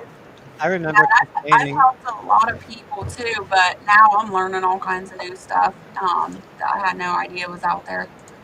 I did learn something else today. Your about section, about your page, YouTube eats that up as well. They like that for their algorithm, so you have to be very specific in your about page what your channel's about, because it also uses that to I guess place your page into certain spots. I remember back in like 2016, I had 8 subscribers, and I had no idea where those 8 came from. I had absolutely no idea. And I thought I was like, my channel is growing, I'm gonna be huge, when I had 32. And I stayed at 32 for so long, and I saw people with like 30 or 40,000 subscribers, and I'm like, how the heck do you get that much? I'm stuck at 32, like a measly 32. What the heck is that? And then the guy, you know what he replied to me, and I always remember this. He says, you know what? You got to think of it this way. There's 32 people out there in the world that come to your channel for entertainment, and you provide that entertainment, whatever the case may be of any kind of video. You are making 32 people's day by providing your channel content to them. And I was like, dang, like I never thought of it that way. I never thought of it that like, yeah, you're right. Anything I put up, it goes around the world. That's not true, Hat Creek Homestead.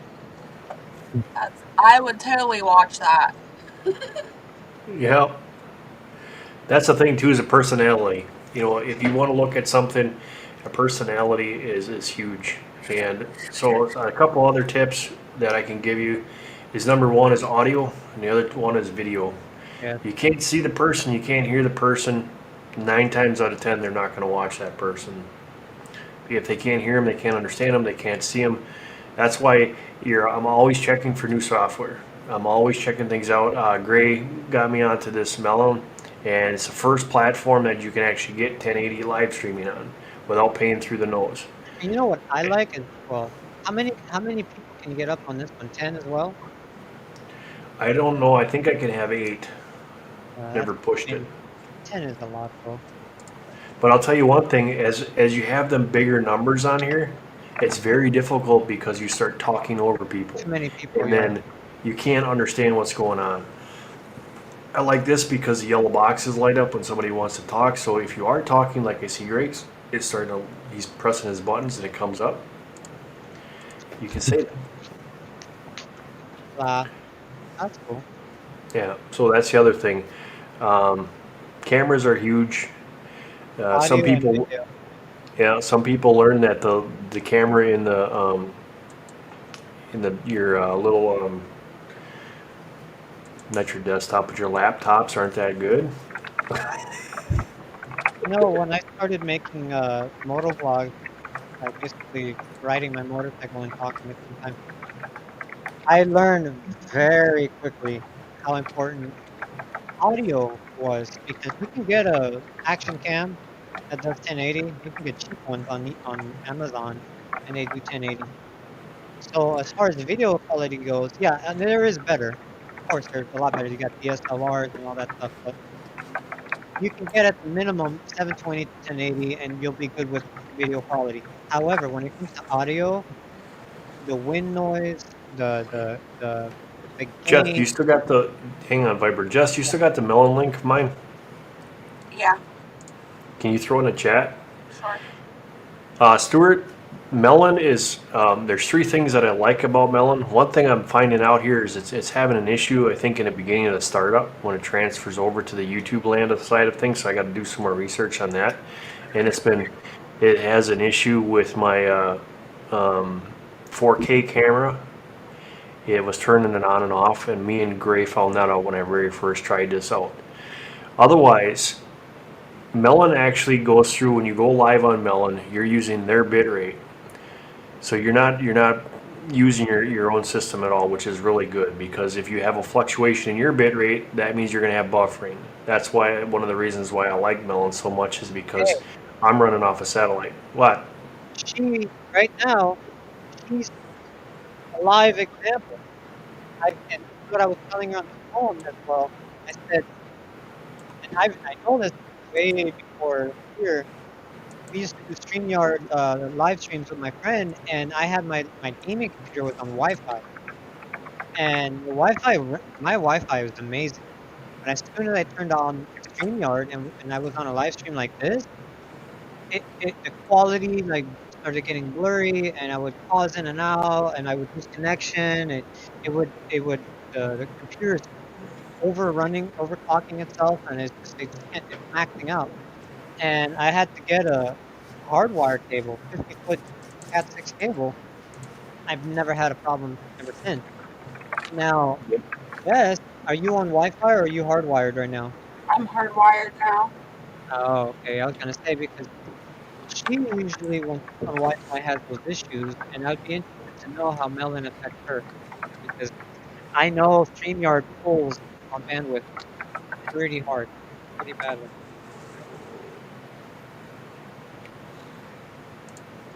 Yeah, enjoy being. I actually do use some wireless. I have some wireless mics. I do like those. One of the things that like me and Gray have is we have a directional mics, the compressed directional mics, which help out tremendously. So I am able to move around, and it's going to pick up the sound wherever I'm at. But yeah, wireless is really good. Yes, Chris, I'm on Melon right now.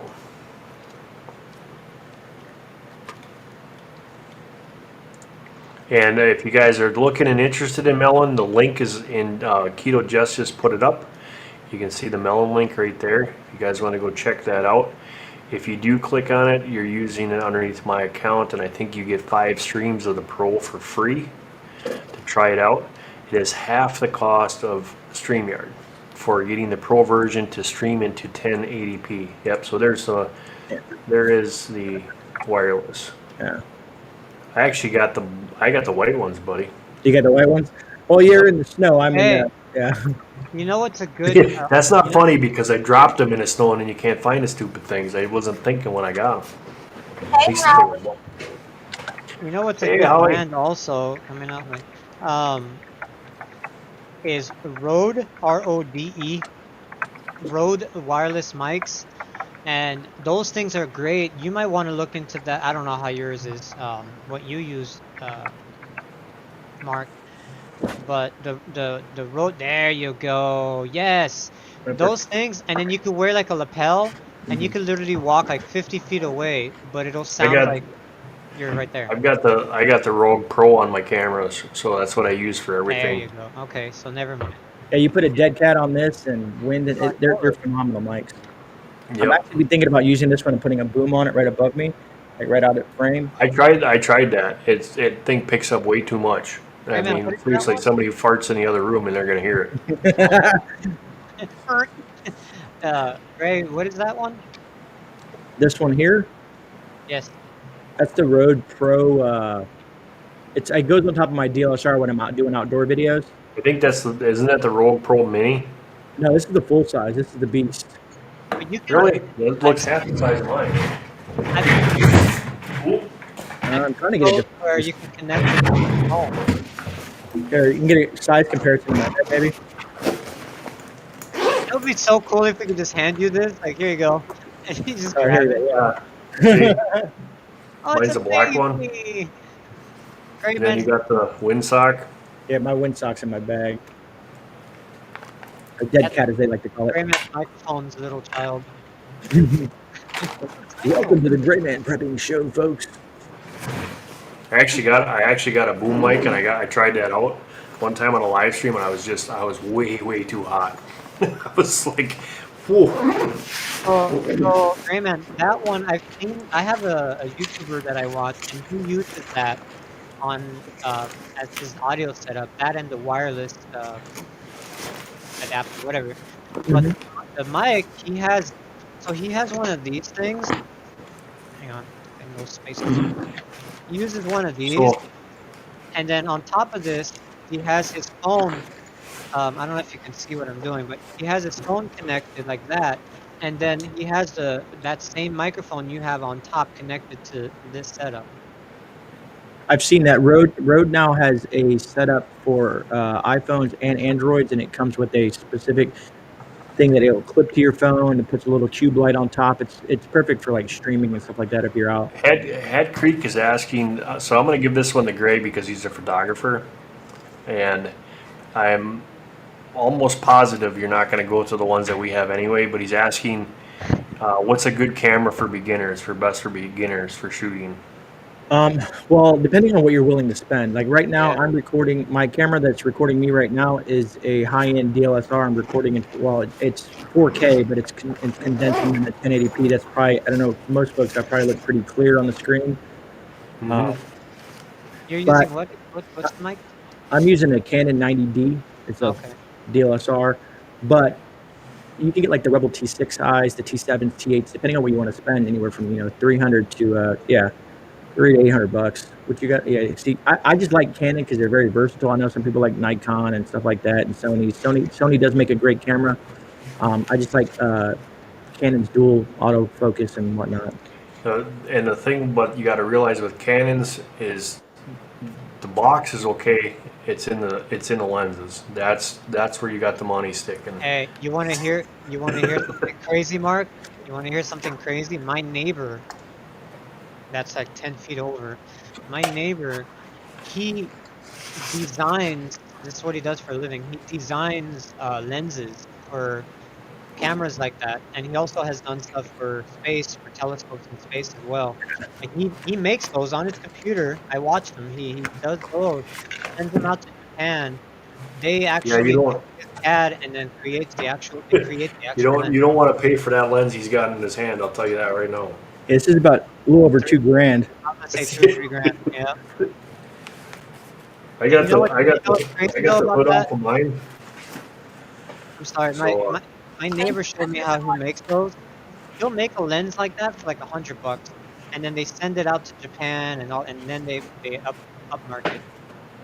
Yeah, It's and that's what is like. Certain lenses come from Japan. This is a Japanese-made lens by Canon. They have good glass. bet you my neighbor made that one. Probably. Right. It's So his crazy. is this is half the size of his. Like this is a 75 to 300 millimeter lens right here, which is half the size of the one that you just threw up. And then I got the cone off of this one. 9 times out of 10, I'll use a rubber one. I like this one better for Those some are all reason. manual focus, yeah.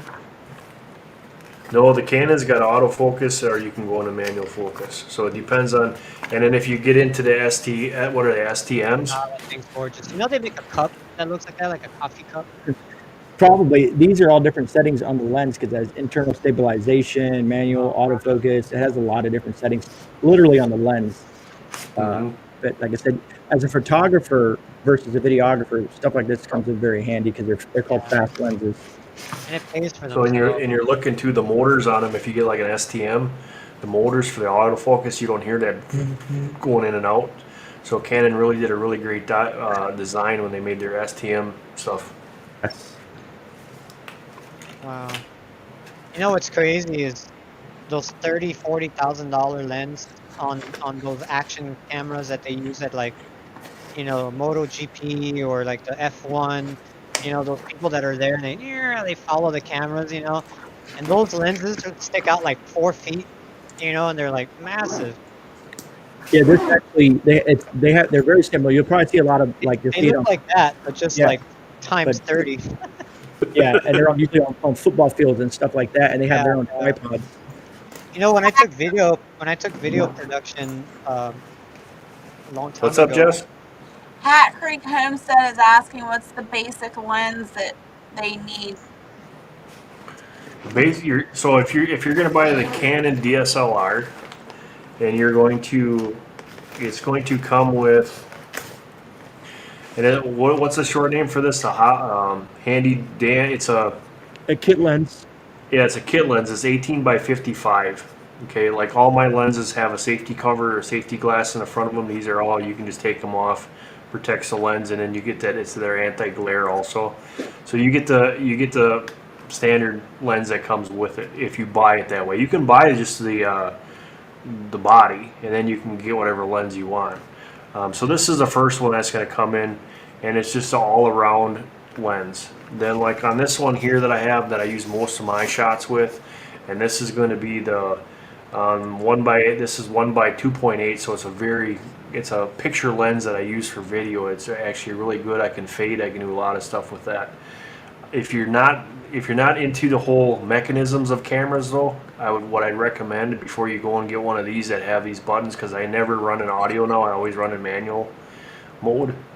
Get a camera that I guess does that for you if you just want to set it up and shoot and you don't want to mess around. But these can get very expensive in a quick hurry.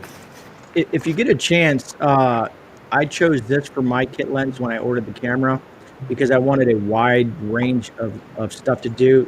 You can pick up this one. I don't know if it's going to focus on that. Hopefully it will. The 18 to 135. Yep. And if you watch it, let's see here. Let me unlock it. And then for my wide angle shots, I got a 10 by 18 wide angle lens.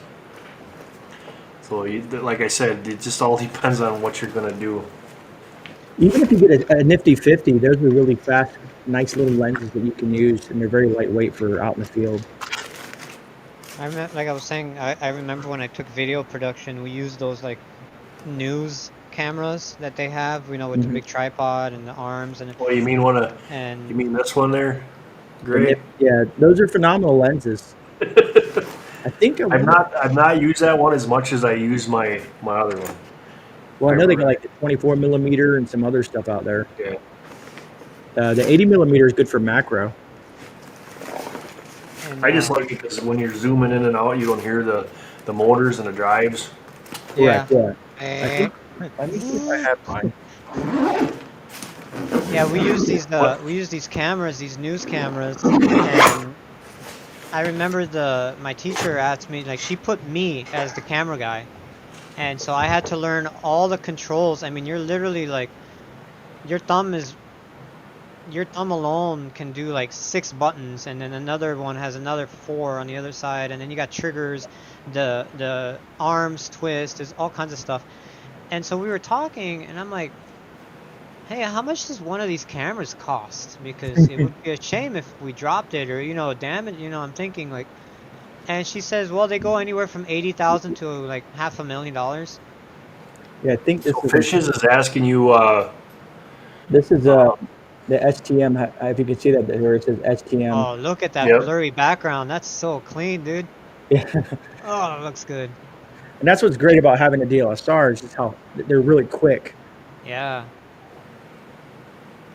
Oh my gosh! Now I want that one. What was that one? Which lens? I was gonna say we just put out 7 or 8 different lenses.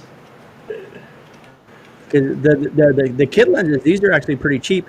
And what I tell people, you can go to Canon's refurbished site. They still warranty them, and you can get solid glass from Canon's refurbished site. You can order directly from them. It's warranted, and get them for hundreds of dollars less. Yeah. Yeah, them lenses can get crazy. It's crazy. You can get a $100 camera and then a $30,000 lens. It's all about the glass. All right. Yep.